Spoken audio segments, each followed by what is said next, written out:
আমাদের প্রিয় মাতৃভূমি বাংলাদেশ খুব সেন্সিটিভ অ্যান্ড ক্রুশাল একটা টাইম পার করছে। আমরা আমাদের প্রিয় মাতৃভূমির জন্য আজকের কেপটাউনের বাইতুল কুদস মসজিদ থেকে, মসজিদুল কুদস থেকে দোয়া করি আল্লাহ তাআলা আমার প্রিয় মাতৃভূমি বাংলাদেশকে হেফাজত করুক। যেটাতে আমার দেশের কল্যাণ, যেটাতে আমার দশের কল্যাণ, আল্লাহ তাআলা সেই ফায়সালা করুক। আমরা সবাই এক দেহ এক প্রাণ। বিষ্ণুই বলেন, মাসালুল মুমিনিনা ফি তাওয়াদ্দিহিম ওয়া তারাহুমিহিম ওয়া তাআতুফিহিম মাসালুল জাসাদ। মুমিনদের ভালোবাসা সম্পর্ক, এটার দৃষ্টান্ত হচ্ছে, পারস্পরিক ভালোবাসা সম্পর্ক হচ্ছে কামাসালিল জাসাদ, এটা একটা দেহের মতো। আমরা সবাই মিলে এক দেহ। দেহের কোনো অঙ্গ যদি ইনজুর্ড হয়, সারা দেহ যেমনি কষ্ট পায়, বিশ্বের কোথাও আমার কোনো দিনী ভাই যদি কষ্ট পায়, আমাদের প্রত্যেকের হৃদয়ে রক্তক্ষরণ ঘটে। চিল্লায় বলেন ঠিক কিনা? আপনার পা কেটে গেছে, এখন আমরা কি এরকম ভাবি যে পা গেছে তো কি হয়েছে, পাই না কষ্ট পাবে, সারা দেহ তো ওকে। ব্যাপারটা কেমন? দেখবেন পা কেটে গেলে রাতে ঘুম আসে না, ওইটার ব্যথায় জ্বর চলে আসে, এরকম আছে না নাই? এই জন্য বিষ্ণু ইসলাম বলেছেন, মাসালুল জাসাদ, একটা দেহ, দেহের এক অঙ্গ ইনজুর্ড হলে যেমনি সারা দেহ কষ্ট পায়, পুরো দেহটা রাত জেগে থাকে, জ্বর এসে যায়, তেমনি গোটা বিশ্বের কোনো প্রান্তে, কোনো জনপদে, কোনো এলাকায় কোনো মুসলিম ভাইয়ের যদি কষ্ট হয়, সেটা আমাদের হৃদয়ে যেয়ে লাগে। ঠিক কিনা বলেন? ফিলিস্তিনের ভাইয়েরা যদি কাঁদে, আমাদের ভালো লাগে? কাশ্মীরের ভাইরা যখন গৃহহীন হয়, আমরা এটা সহ্য করতে পারি? মিয়ানমারে আমার মুসলিম ভাইরা যখন নির্যাতিত হয়, আমরা কি এটা মেনে নেই? কারণ এক দেহ এক প্রাণ। আওয়াজ করে বলুন, এক দেহ এক দেহ। আজহারী সাহেবের আগমন প্রবাসীদের পক্ষ থেকে, কেপটাউনের পক্ষ থেকে নারায়ে তাকবীর, নারায়ে তাকবীর। আসসালামু আলাইকুম ওয়া রাহমাতুল্লাহি ওয়া বারাকাতুহু। নাহমাদুহু ওয়া নুসাল্লি আলা রাসূলিহিল কারীম। أما بعد فأعوذ بالله من الشيطان الرجيم. بسم الله الرحمن الرحيم. إنما المؤمنون إخوة فأصلحوا بين أخويكم واتقوا الله لعلكم ترحمون. صدق الله العظيم. رب اشرح لي صدري ويسر لي أمري واحلل عقدة من لساني يفقه قولي. তাফসীরুল কোরআন মাহফিল বাস্তবায়ন কমিটি দক্ষিণ আফ্রিকার আয়োজনে, দক্ষিণ আফ্রিকার পর্যটন নগরী কেপটাউনের এই মসজিদুল কুদসে আজকের এই প্রোগ্রামে যারা উপস্থিত হয়েছেন, তাদের সবাইকে জানাচ্ছি আন্তরিক শুভেচ্ছা এবং মোবারকবাদ। আহলান ওয়া সাহলান ওয়া মারহাবান বিকুম ফি হাযাল লিকা আত-তাইয়্যিব আল মুবারাক। আমরা শুরুতেই আল্লাহ রাব্বুল ইজ্জা ওয়াল জালালের দরবারে শুকরিয়া জ্ঞাপন করছি, যিনি আমাদেরকে এই পৃথিবীর বুকে জান্নাতের বাগান তথা আল্লাহর ঘর মসজিদে, এই মসজিদুল কুদসে এশার সালাতের পরে কিছু দিনী কথাবার্তা শুনবার জন্য একত্রিত হওয়ার সুযোগ করে দিয়েছেন। আমরা সবাই একসাথে আওয়াজ করে পড়ছি কালিমাতে শুকর, আলহামদুলিল্লাহ। সবাই পড়ুন, রব্বানা লাকাল হামদ হামদান কাসীরান তাইয়্যিবান মুবারাকান ফীহি ইয়া রাব্বি লাকাল হামদু কামা ইয়ানবাগি লিজালালি ওয়াজহিকা ওয়া আযীমি সুলতানিকা লাকাল হামদু বিল ঈমান লাকাল হামদু বিল ইসলাম লাকাল হামদু বিল কুরআন। আমরা আল্লাহ রাব্বুল ইজ্জা ওয়াল জালালের দরবারে শুকরিয়া জ্ঞাপনের পরপরই আজকে এই প্রোগ্রামকে যারা বাস্তবায়ন করেছেন, অর্গানাইজার, তাদেরকে আমি অন্তরের অন্তঃস্থল থেকে শুভেচ্ছা এবং মোবারকবাদ জানাতে চাই। And especially I would like to thank the Masjidul Quds authority for giving us a chance to organize such a beautiful event inside the mosque. May Allah reward them the best. আমরা সবাই বলি আমিন। আজকের প্রোগ্রামে উপস্থিত আছেন দক্ষিণ Africa প্রবাসী ব্যবসায়ী বৃন্দ, চাকরিজীবী বৃন্দ, কমিউনিটি লিডার্স, প্রেস, মিডিয়া, সাংবাদিক, ভলান্টিয়ার্স, আছেন আইম্মাতুল মাসাজিদ, মাদ্রাসার শিক্ষক মণ্ডলী এবং সেকেন্ড ফ্লোরে আমাদের বোনেরাও এসছেন এবং আমাদের কচিকাচা সোনামণিরা, ছাত্র ভাইয়েরা এবং ফরেনার যদি কেউ থেকে থাকেন, আমি সবাইকে অন্তরের অন্তঃস্থল থেকে শুভেচ্ছা এবং মোবারকবাদ জানিয়ে শুরু করছি। সম্মানিত সুধী, এই সফরটা আমার দক্ষিণ আফ্রিকাতে ব্যক্তিগত সফর ছিল। কোনো প্রোগ্রামে জয়েন করব এরকম কোনো প্ল্যান আমার ছিল না, কিন্তু তারপরে আল্লাহ তাআলার ফয়সালা জোহানেসবার্গে আমি একটি প্রোগ্রামে অংশগ্রহণের সুযোগ আমার হয়েছে এবং কেপ টাউনে আমার দ্বিতীয় প্রোগ্রামে আজকে আপনাদেরকে নিয়ে অংশগ্রহণের সুযোগ আমাদের হয়েছে, আলহামদুলিল্লাহ। এবং এই কেপ টাউনের এই প্রোগ্রামের মধ্য দিয়ে আমার সফর এখানে শেষ হবে। কেপ টাউন দিয়ে আমি আমার সফর শেষ করবো ইনশাআল্লাহ বিইذনিল্লাহ। খুব চমৎকার একটি শহর, খুব চমৎকার অসাধারণ একটি শহর, পাহাড়ে ঘেরা। আমি যতই দেখছি ততই মুগ্ধ হচ্ছি। বিশুদ্ধ নগরী, একেবারে ফ্রেশ এয়ার, মানে এনভায়রনমেন্টাল পলিউশন আমার চোখে পড়েনি। আজকে আবার একটা হেলিকপ্টার রাইড দিলাম, দিয়ে পুরো কেপ টাউনটা উপর থেকেও দেখলাম। তো যতই দেখি ততই মুগ্ধ হই। আল্লাহ শুকরিয়া যে আল্লাহ তাআলা এরকম চমৎকার জায়গায় আপনাদেরকে রেখেছেন, আলহামদুলিল্লাহ। আমরা আল্লাহ তাআলার দরবারে আসলে শুকরিয়া করে শেষ করতে পারবো না। ওয়া ইন তাউদ্দু নি'মাতাল্লাহি লা তুহসুহা, আল্লাহর নেয়ামত যদি আমরা গুনতে শুরু করি, গুনে শেষ করা যাবে প্রিয় ভাইরা? যাবে না। বাংলাদেশে চাকরির বাজার মন্দা, ব্যবসা করতে গেলে অনেক ঝক্কি ঝামেলা, নিরাপত্তা, এটা সেটা অনেক কিছু বিবেচনা করে আমাদেরকে থাকতে হয়। তার বিপরীতে এখানে আল্লাহ তাআলা আপনাদেরকে প্রতিষ্ঠিত করেছেন। অনেকে এই দেশের ন্যাশনালিটি পেয়েছেন, সাউথ আফ্রিকান ন্যাশনালিটি পেয়েছেন। তারপর ব্যবসায় আপনারা ভালো করছেন, রিজিকের 10 ভাগের 9 ভাগ আল্লাহ ঢুকিয়ে দিয়েছেন ব্যবসার ভেতরে, আলহামদুলিল্লাহ। তো দেশে যারা স্ট্রাগল করছে তাদের তুলনায় তো আমরা অনেক ভালো, কি বলেন? আপনাদের কোনো কমপ্লেন নাই তো? সব সময় কি বলবেন? আলহামদুলিল্লাহ বললে আল্লাহ তাআলা নেয়ামত আরো বাড়িয়ে দিবে, বাড়িয়ে দিবে। আমি প্রাণ ভরে আপনাদের জন্য দোয়া করি, আল্লাহ তাআলা আপনাদের রিজিকে বারাকা দান করুক, আল্লাহ তাআলা আপনাদের স্বাস্থ্যে বারাকা দান করুক, আপনাদের কর্ম প্রচেষ্টা, আপনাদের অ্যাক্টিভিটি, আপনাদের এঙ্গেজমেন্ট আল্লাহ তাআলা বারাকা দান করুক। আমাদের প্রিয় মাতৃভূমি বাংলাদেশ খুব সেন্সিটিভ অ্যান্ড ক্রুশাল একটা টাইম পার করছে। আমরা আমাদের প্রিয় মাতৃভূমির জন্য আজকের কেপ টাউনের বাইতুল কুদস মসজিদ থেকে, মসজিদুল কুদস থেকে দোয়া করি আল্লাহ তাআলা আমার প্রিয় মাতৃভূমি বাংলাদেশকে হেফাজত করুক। যেটাতে আমার দেশের কল্যাণ, যেটাতে আমার দশের কল্যাণ, আল্লাহ তাআলা সেই ফয়সালা করুক। সম্মানিত সুধী, আর কাল বিলম্ব না করে আমি আমার মূল আলোচনায় যাচ্ছি।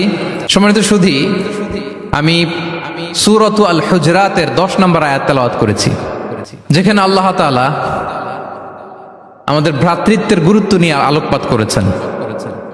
আমি মূল আলোচনায় যাচ্ছি এবং আমি সবাইকে রিকোয়েস্ট করব যে নিয়তটাকে খালিস করে একমাত্র আল্লাহ তাআলার সন্তুষ্টির জন্য 1 ঘন্টা আমরা একটু স্যাক্রিফাইস করি। কত ভাবে কত জায়গাতে আমাদের সময় চলে যায়, হতে পারে এই 1 ঘন্টার আলোচনা তো কারোর জন্য এটা নাজাতের ওয়াসিলা হয়ে যেতে পারে।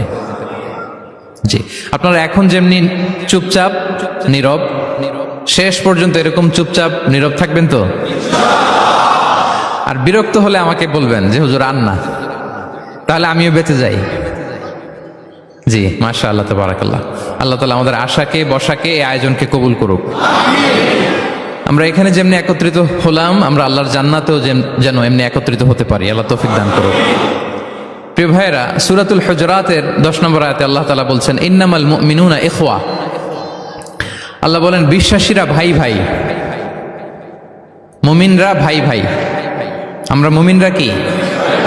ভাই ভাই। এটা ফিল হয়? হ্যাঁ, এটা ফিল করতে হবে, শুধু মুখে বললে হবে না। আমরা কিন্তু ভাই ভাই, we are brothers, brothers in Islam. ইন্নামাল মুমিনুনা ইখওয়া, বিশ্বাসীরা ভাই ভাই।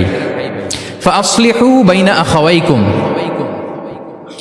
আর এই ভ্রাতৃত্বের মধ্যে যদি কখনো টানাপোড়েন হয়, বোঝাপড়ায় সমস্যা হয়, বিরোধ হয়, তাহলে মিলমিশ করে দিও তোমরা, সেটা আপোষে মীমাংসা করে দিও। আদেশটা কার?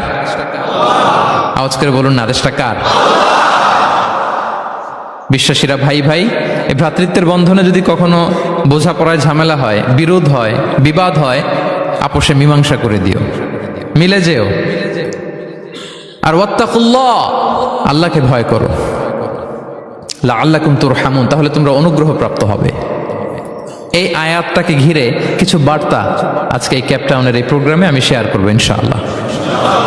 তাহলে প্রথম মেসেজ হচ্ছে আমরা ভাই ভাই, উই অল আর ব্রাদার্স।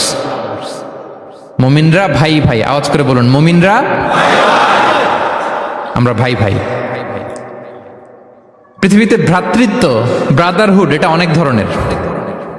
এক নম্বর ভ্রাতৃত্ব হচ্ছে আল উখুয়া আল ইনসানিয়া, মানবিক দিক থেকে ভাই।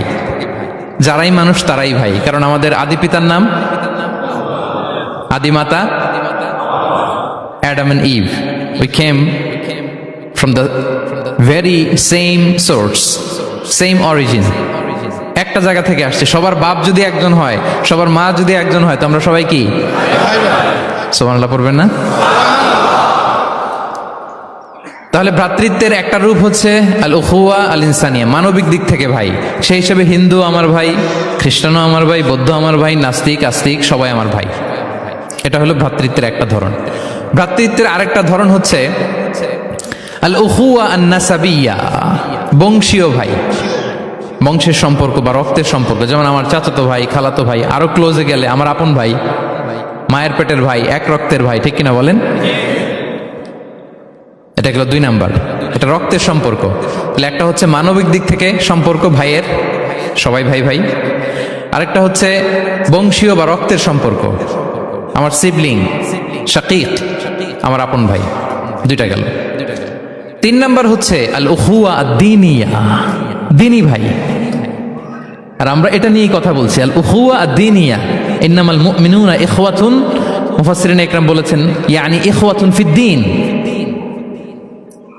মুমিনরা ভাই ভাই হচ্ছে 3 নাম্বার সেন্সে, আমরা দিনী ভাই। আমি আপনাদের কাউকে দেখি নাই, আমাকে হয়তো সোশ্যাল মিডিয়ায় দেখেছেন, কিন্তু সরাসরি হয়তো দেখেন নাই। কিন্তু এই যে আমাদের ভ্রাতৃত্ব, এটা দিনী ভ্রাতৃত্ব, দিনী ভাই। আমরা কি ভাই? এবং ইন্টারেস্টিংলি এই দিনী ভাই বা দিনী ভ্রাতৃত্ব আগের 2টার চেয়েও মজবুত। কখনো কখনো এটা রক্তের সম্পর্ককেও ছাড়িয়ে যায়। সুবহানাল্লাহ পড়েন। বদরের যুদ্ধে এই পাশে কুরাইশরা মানে মুশরিকরা, এই পাশে মুমিনরা। এমনও হয়েছে রাসূল সাল্লাল্লাহু আলাইহি ওয়াসাল্লামের পক্ষে মুমিনদের ওখানে এক ভাই, আর আবু জাহেলের সাথে আরেক ভাই, দ্বন্দ্ব, সংঘাত। এই ভাই ওই ভাইকে হত্যা করেছে দিনের কারণে।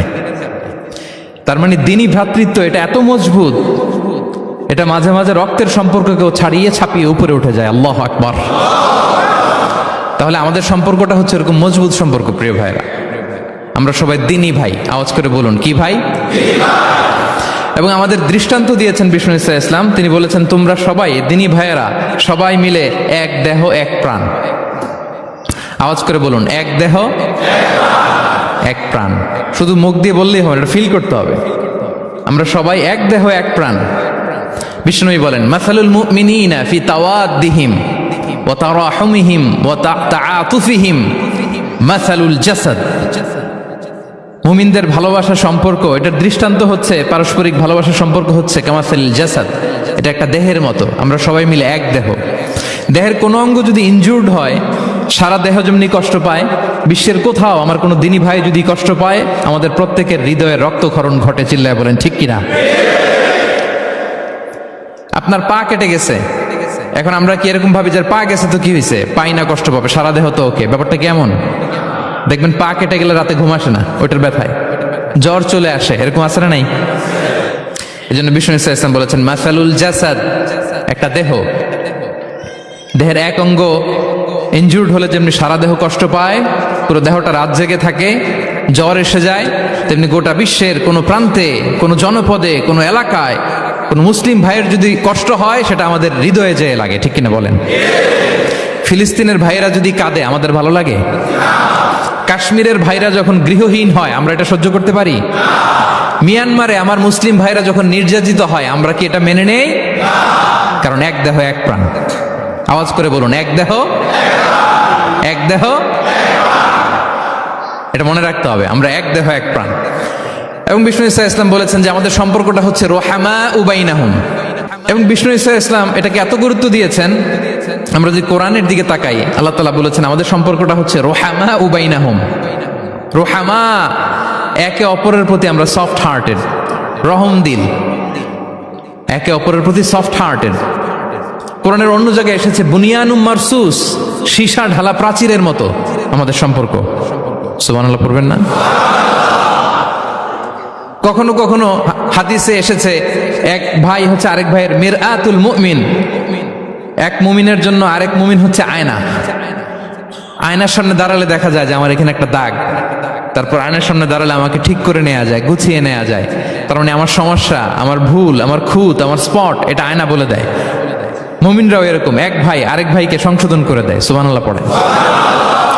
এবং কোরআন কখনো কখনো আমাদেরকে বলেছে যে ওয়ায়ুফিরুনা আলা আনফুসিহিম ওয়ালাউ কানা বিহিম খাসাসা, ভ্রাতৃত্বের সম্পর্কটা এমন হবে যে নিজের প্রয়োজনের চেয়েও মুমিন ভাই তার অন্য ভাইয়ের প্রয়োজনকে গুরুত্ব দিবে। পড়েন সুবহানাল্লাহ। আমার প্রয়োজন, তারপর আমি না নিয়ে আমার ভাইকে দিব। এরকম নিদর্শন আমাদের মধ্যে আছে না নাই? আপনারা ইয়ারমুকের যুদ্ধের নাম শুনেছেন, হিজরি 15 সালের কথা। বিষ্ণু ইসলাম এর ইন্তেকালের 4-5 বছর পরের ঘটনা। ওমরে ফারুক রাদিয়াল্লাহু তাআলা আনহু, উনি হচ্ছেন তখন আমাদের খলিফা, the second caliph of Islam, আমিরুল মুমিনিন, খলিফাতুল মুসলিমিন। তো ইয়ারমুকের যুদ্ধে আল্লাহ তাআলা আমাদেরকে বিজয় দান করেছিলেন, কিন্তু এমনি এমনি বিজয় আসে নাই, এমনি এমনি আসে নাই। একের পর এক সাহাবারা আহত হয়েছেন, নিহত হয়েছেন, মানে শহীদ হয়েছেন। এবং যুদ্ধের এক পর্যায়ে এমন হয়েছে, খাবারের অভাবে, পানির অভাবে সাহাবারা ছটফট করছিলেন, এক ফোঁটা পানি নাই, রুহু বেরোয় যায়, পানি পানি বলে চিৎকার করছেন। তৃষ্ণায় যখন কাতর, ওই সাহাবীর কাছে পানি নিয়ে আসা হলো, মশক দিয়ে পানি নিয়ে আসা হলো, সামান্য কিছু পানি যে নেন। তো উনি যখন পানি খাবেন, দেখতে পেলেন যে পাশে আরেক ভাই চিৎকার করে পানি পানি, এক ফোঁটা পানি দাও, চিৎকার করছে। ওই সাহাবী বলতেছেন আমার দরকার নেই, আমার ভাইকে নিয়ে আগে দাও, আমি পরে খাবো। তাকে শান্ত করেন, ঠান্ডা করেন। তিনি যখন পানি মুখে নিতে যাবেন, পাশে আরেক ভাই চিৎকার করছে পানি পানি, এক ফোঁটা পানি দাও। ওই সাহাবী বলেন আমাকে না, আমার ভাইকে দাও, আমার আগে আমার ভাইকে দাও। ওই সাহাবার কাছে নিয়ে যাওয়া হলো যে আপনি আগে খান। ওই সাহাবীর কাছে পানির মশক নিয়ে যেতে যেতেই উনি শহীদ হয়ে গেলেন। আবার মশক নিয়ে দ্বিতীয় সাহাবীর কাছে আসতে না আসতে দ্বিতীয় সাহাবীও শহীদ হয়ে গেলেন। প্রথম যিনি চিৎকার করছিলেন তার কাছে আবার মশক নিয়ে যেতে না যেতে তিনিও শহীদ হয়ে গেলেন। সুবহানাল্লাহ পড়বেন না?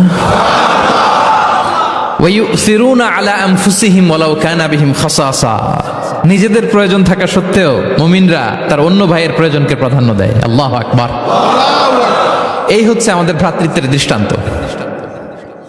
তাহলে প্রথম মেসেজ হচ্ছে মুমিনরা ভাই ভাই, মুমিনরা। আর আমাদের দৃষ্টান্ত হচ্ছে এক দেহ এক প্রাণ, আওয়াজ করে এক দেহ। আর আমরা যদি কখনো বিবাদে জড়াই, আমরা এটাকে সংশোধন করে দেব, আপোষে মিলমিশ করে দেব। কি বলেন? নাকি আরো লাগাই দিবেন? ঝগড়া লাগছে, আর একটু লাগাই দিই। হ্যাঁ, আচ্ছা বলেন তো, আগুন লাগলে আপনারা কি দিয়ে নিভান?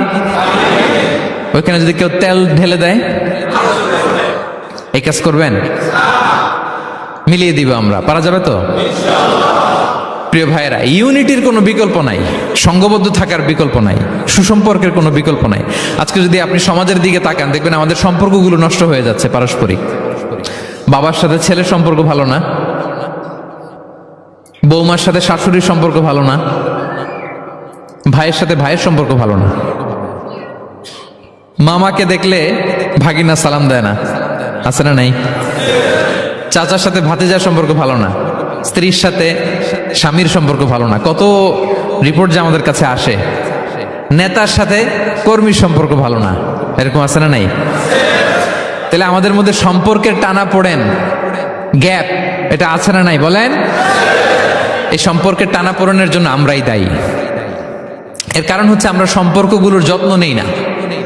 আপনি যদি একটা গাছ লাগান, লাগিয়ে যদি রেখে দেন, এটা বাঁচবে? এটা কি করতে হয়? পরিচর্যা করতে হয়, যত্ন নিতে হয়, সার দিতে হয়, পানি দিতে হয়, নিড়ানি দিতে হয়, আগাছা পরিষ্কার করতে হয়। তার মানে গাছ লাগালে এটার যত্ন নিতে হয়। কথা বুঝতে পেরেছেন? আমাদের যে সন্তান, ওদেরকে যদি আপনি এমনি ছেড়ে দিয়ে রাখেন, মানুষ হবে না তারা, তাদের যত্ন নিতে হয়, ফলে মানুষের মতো মানুষ হয়। ঠিক কিনা বলেন? তো আমরা সব কিছু টেক কেয়ার করি, যত্ন নেই, কিন্তু আমাদের সম্পর্কগুলোর যত্ন নেই না। এজন্য পারস্পরিক সম্পর্কগুলোর যত্ন নিতে হবে আমার ক্যাপটাউনের ভাইয়েরা, যাতে সম্পর্কগুলো নষ্ট না হয়। কি বলেন? যত্ন নিবেন। হ্যাঁ। এখন আজকে আমি এই ড্যামেজ রিলেশনশিপ কিভাবে জোড়া লাগাবেন, সম্পর্কের কিভাবে এটা ফিক্স করবেন, সম্পর্ককে কিভাবে টিকিয়ে রাখবেন, যত্ন নিবেন, এটার কিছু ইসলামিক ফর্মুলা আপনাদের সাথে শেয়ার করবেন ইনশাআল্লাহ। সবাই বলুন ইনশাআল্লাহ।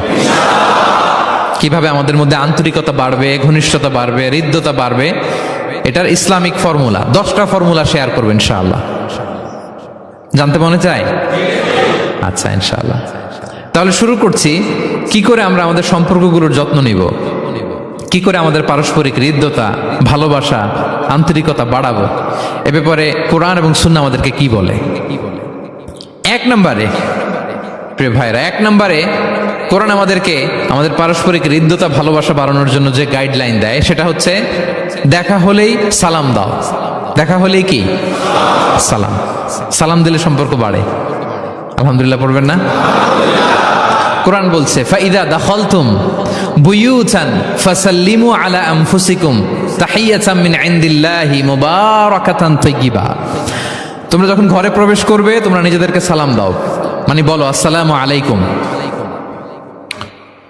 এটা হচ্ছে তাহিয়াতাম মিন ইনদিল্লাহ, আল্লাহর পক্ষ থেকে অভিবাদন পদ্ধতি। এটা আল্লাহ শিখিয়েছেন। গ্রিটিংস আমরা তো বলি হ্যালো, হাই, তারপর গুড মর্নিং, গুড ইভিনিং, এগুলো বলি, কিন্তু আল্লাহ শিখিয়েছেন আসসালামু আলাইকুম।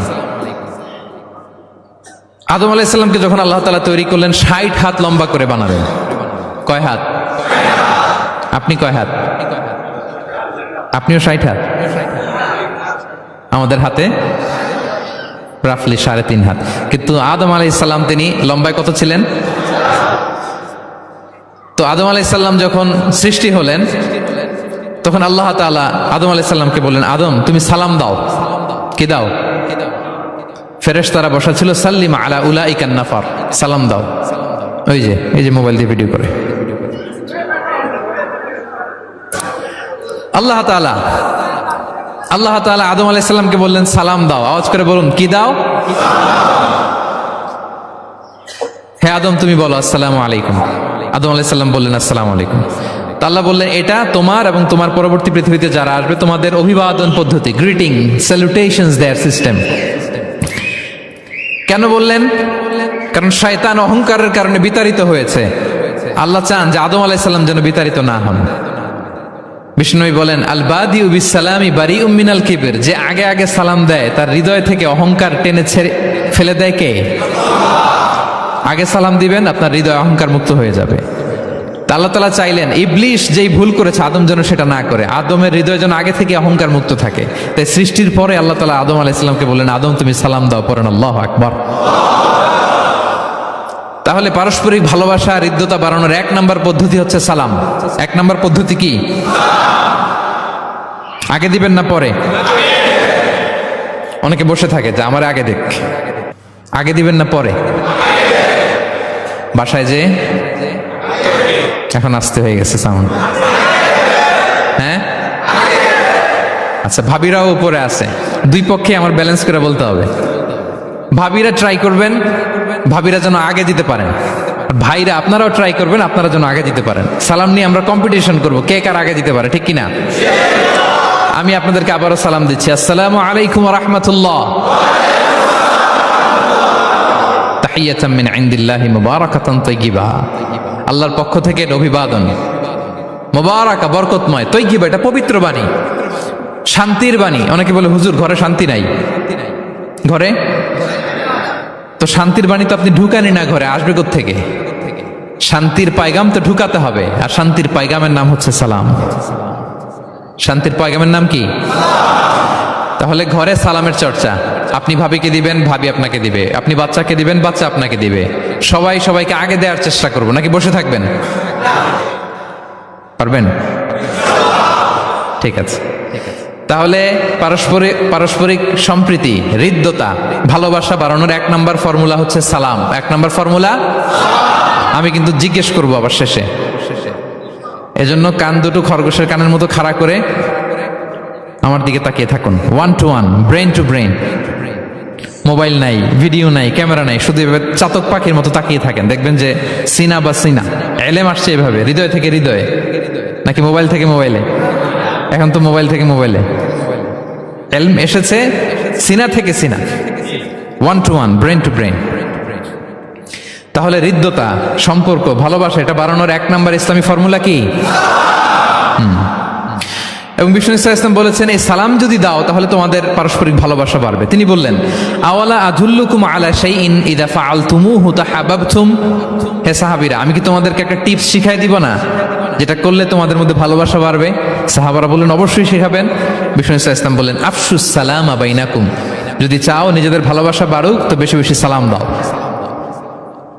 সরাসরি বিষ্ণু ইসলাম এটাই বলেছেন, নিজেদের মধ্যে ভালোবাসা বাড়াতে চাইলে কি দিবা? সালাম দিবা। তাহলে 1 নম্বর ফর্মুলা আমরা জেনে গেলাম, আমাদের হৃদ্যতা, ভালোবাসা এটা বাড়াতে চাইলে আমরা সালাম দিব। অনেক দিন ধরে কথা বলেন না, ভুল করছেন, আপনি সালাম দিবেন, আপনি শুরু করবেন। অনেকে বলে আমি করব কেন, ভুল তো সে করছে, দোষ তো ওর, আমি কথা কমু কেন? এরকম অভিমান আছে না? এই অভিমান আর গো ধরে বসে থাকবেন? আর আওয়াজ করে বলেন থাকবেন, বরং কি করবেন? তাহলে গেল ভালোবাসা, হৃদ্যতা, সম্পর্ক ভালো করার প্রথম পদ্ধতি হচ্ছে সালাম। আমরা সালাম দিব পরস্পরকে, গেল। 2 নাম্বার টিপস বা ফর্মুলা হচ্ছে স্মাইলিং ফেসে থাকা, মানে মুচকি হাসির একটা ভাবে থাকা সব সময়, এটা সুন্নাহ। মুচকি হাসি, কি হাসি? প্রিয় ভাইরা খেয়াল রাখবেন, হাসি এটা কিন্তু ইতিবাচক ভাবে সংক্রামক, মানে এটা ছড়ায়। আমি হেসে হেসে কথা বললে শ্রোতাও একটু হাসি খুশি ভাব, আমি গোমরামুখ, আপনারাও গোমরামুখ, এরকম হয় না? এবং দেখবেন যে সব সময় একটু স্মাইলিং ফেসে থাকে তাকে সবাই পছন্দ করে। কথা বলেন ঠিক কিনা? হাসি এটা পজিটিভলি সংক্রামিত হয়, ছড়ায়, অন্যকে প্রভাবিত করে, এবং মানসিক স্বাস্থ্যের সাথে হাসির সম্পর্ক আছে। যারা গোমরামুখ থাকে এরা অসুস্থ থাকে বেশি, আর যারা হাসি খুশি থাকে এরা সুস্থ থাকে বেশি। এজন্য হাসবেন তো, নাকি চেহারা গোমরা করে রাখবেন? এ দেখছেন সবার মধ্যে একটা হাসি হাসি ভাব চলে আসছে, আলহামদুলিল্লাহ বলেন। তাহলে পারস্পরিক সম্প্রীতি, ভালোবাসা বাড়ানোর পদ্ধতি হচ্ছে কারোর সাথে কথা বললে, দেখা হলে আমরা একটা স্মাইলিং ফেসে থাকবো, মুচকি হাসি। হাসি 3 ধরনের আমার ক্যাপটাউনের ভাইরা। কয় ধরনের? একটা হচ্ছে কাহকাহা, অট্ট হাসি, এটা জায়েজ নাই। এই যে আমরা ছোটবেলায় আলিফ লালার মধ্যে, এই আলিফ লালার দত্ত হা হা হা হা করে একটা হাসি দিত না? এই হা হা হা করে এই হাসি দেয়া যাবে নিষেধ। উদাহরণ দেওয়ার জন্য আমি বললাম আর কি। আচ্ছা, আরেকটা হচ্ছে আদ-দেহেক। আদ-দেহেক মানে স্বাভাবিক হাসি, একটু দাঁত দেখা যায়, এটা জায়েজ, এটা দেয়া যাবে। সবচেয়ে ভালো এন্ড রেকমেন্ডেড এন্ড সুন্নাহ হচ্ছে তাবাসসুম, মুচকি হাসি। আল্লাহু আকবার। বিষ্ণু ইসলামের চেহারা মোবারকের মধ্যে সব সময় মুচকি হাসির একটা রেশ ওনার ঠোঁটে লেগেই থাকতো। সাহাবী আব্দুল্লাহ ইবনে হারিস রাদিয়াল্লাহু তাআলা আনহু বর্ণনা করেন, তিনি বলেন মা রাআইতু আহাদান আকসারা তাবাসসুমান মিন রাসূলিল্লাহি সাল্লাল্লাহু আলাইহি ওয়াসাল্লাম। তিনি বলেন আমি আমার জীবদ্দশায়, আমার জীবনে রাসূল সাল্লাল্লাহু আলাইহি ওয়াসাল্লামের চেয়ে বেশি কাউকে মুচকি হাসি অবস্থায় থাকতে দেখি নাই। সব সময় মুচকি হাসি, একটা স্মাইলিং ফেস থাকবেন, নাকি গোমরা মুখ থাকবেন? হ্যাঁ, কি করবেন? মুচকি হাসি। এবং আপনি আপনার ভাইয়ের দিকে তাকিয়ে মুচকি হাসি যদি দেন, বিষ্ণু সাল্লাল্লাহু আলাইহি ওয়াসাল্লাম বলেন তাবাসসুমুকা ফি ওয়াজহি আখিকা সাদাকা, your smile to your brother it's a charity. তুমি তোমার ভাইয়ের দিকে তাকিয়ে যে মুচকি হাসি দাও, এটা দিলেও সাদাকার সওয়াব হয়ে যায়। আপনি দিলেন হাসি, আমল নামে যুক্ত হলো কি? সাদাকা। হ্যাঁ, এবং বিষ্ণু সাল্লাল্লাহু আলাইহি ওয়াসাল্লাম বলেছেন তুমি কোনো কাজকে লা তাহকিরান্না মিনাল মা'রুফি শাইআ, কোনো কাজকে ছোট করে দেখবে না, কোনো নেক আমলকে। যদিও তুমি তোমার ভাইয়ের চেহারার দিকে মুচকি হাসি দিয়ে তাকাও, এটাও সাদকা দেওয়ার সওয়াব। তাহলে আমরা কারোর সাথে যখন কথা বলবো, দেখা হবে, আমরা একটা স্মাইলিং ফেসে থাকবো, গোমরা মুখ থাকবো না।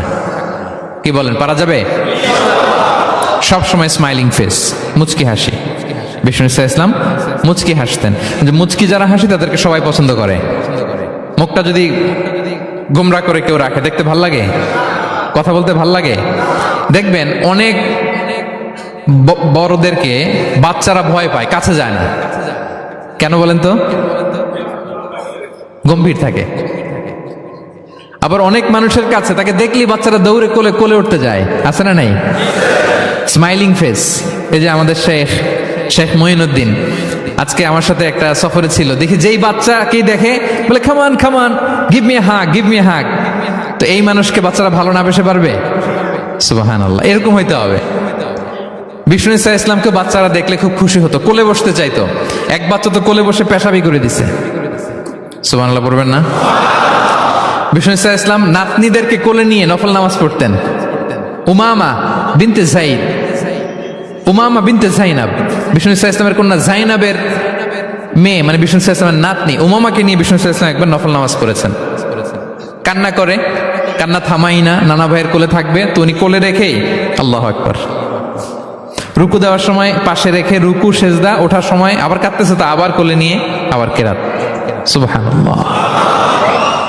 তো আমরা সবাই স্মাইলিং ফেসে থাকবো আজকে থেকে, ক্যাপটাউনের ভাইয়েরা। একসাথে আওয়াজ করে বলুন ইনশাআল্লাহ। হৃদ্যতা ভালোবাসা বাড়ানোর টিপস কয়টা বললাম? 1 নম্বরে সালাম, 2 নম্বরে মুচকি হাসি। দেখছেন সবাই মুচকি হাসি দিয়ে আসে। আচ্ছা, 3 নাম্বার হচ্ছে কাউকে ওয়েলকাম করা। কেউ যদি আপনার সাথে দেখা করতে আসে তাকে ওয়েলকাম করা, আহলান ওয়া সাহলান বলা। হ্যাঁ, একজন আসছে আপনার বাড়িতে মেহমান, আপনি কথাই বলেন না, কথা নাই, সালাম নাই, কিছু নাই, যে চা দিতেছেন, ওনার ঠেকা পড়ছে চা খাবে না, আর জায়গা নেই ওনার চা খাওয়ার দুনিয়াতে। না, এটা করবেন না। আপনি এগিয়ে যাবেন, সালাম দিবেন, মুসাফা করবেন, মুআনাকা করবেন, খোঁজ খবর নেবেন, ওয়েলকাম জানাবেন, লিটারালি ওয়েলকাম। এরকম যদি করেন, যদি ওয়েলকাম বলেন, তাকে আনার জন্য এগিয়ে যান, হি ফিল লাইক, মানে আপনি তাকে দেখে খুশি, you are very happy to see him and you love his presence here. সে আসছে, আপনি খুশি, তার অ্যাকম্পানিটা ভালো লাগতেছে, এটা সে ফিল করবে। এজন্য কেউ আসলে, আপনার ওয়ার্ক প্লেসে যদি আসে, আপনার বাসায় যদি আসে, আপনার সাথে দেখা করতে যদি আসে, আপনি এগিয়ে তাকে সালাম দিয়ে ওয়েলকাম করবেন। কি করবেন? পারা যাবে? বিষ্ণু ইসা ইসলাম লিটারালি এই ওয়েলকাম শব্দটা ব্যবহার করতেন, এজন্য আমি চুজ করেছি, পিক করেছি ওয়েলকাম। তিনি বলতেন মারহাবান। মারহাবান আরবিতে কি বলতেন? মারহাবান। আমরা যে বলি বাংলায় আহলান ওয়া সাহলান ওয়া মারহাবান, এই বিষ্ণু ইসা ইসলাম লিটারালি মারহাবান শব্দটা ব্যবহার করতেন। এগুলোকে কার্টিসি বলে। এগুলোকে কি বলে?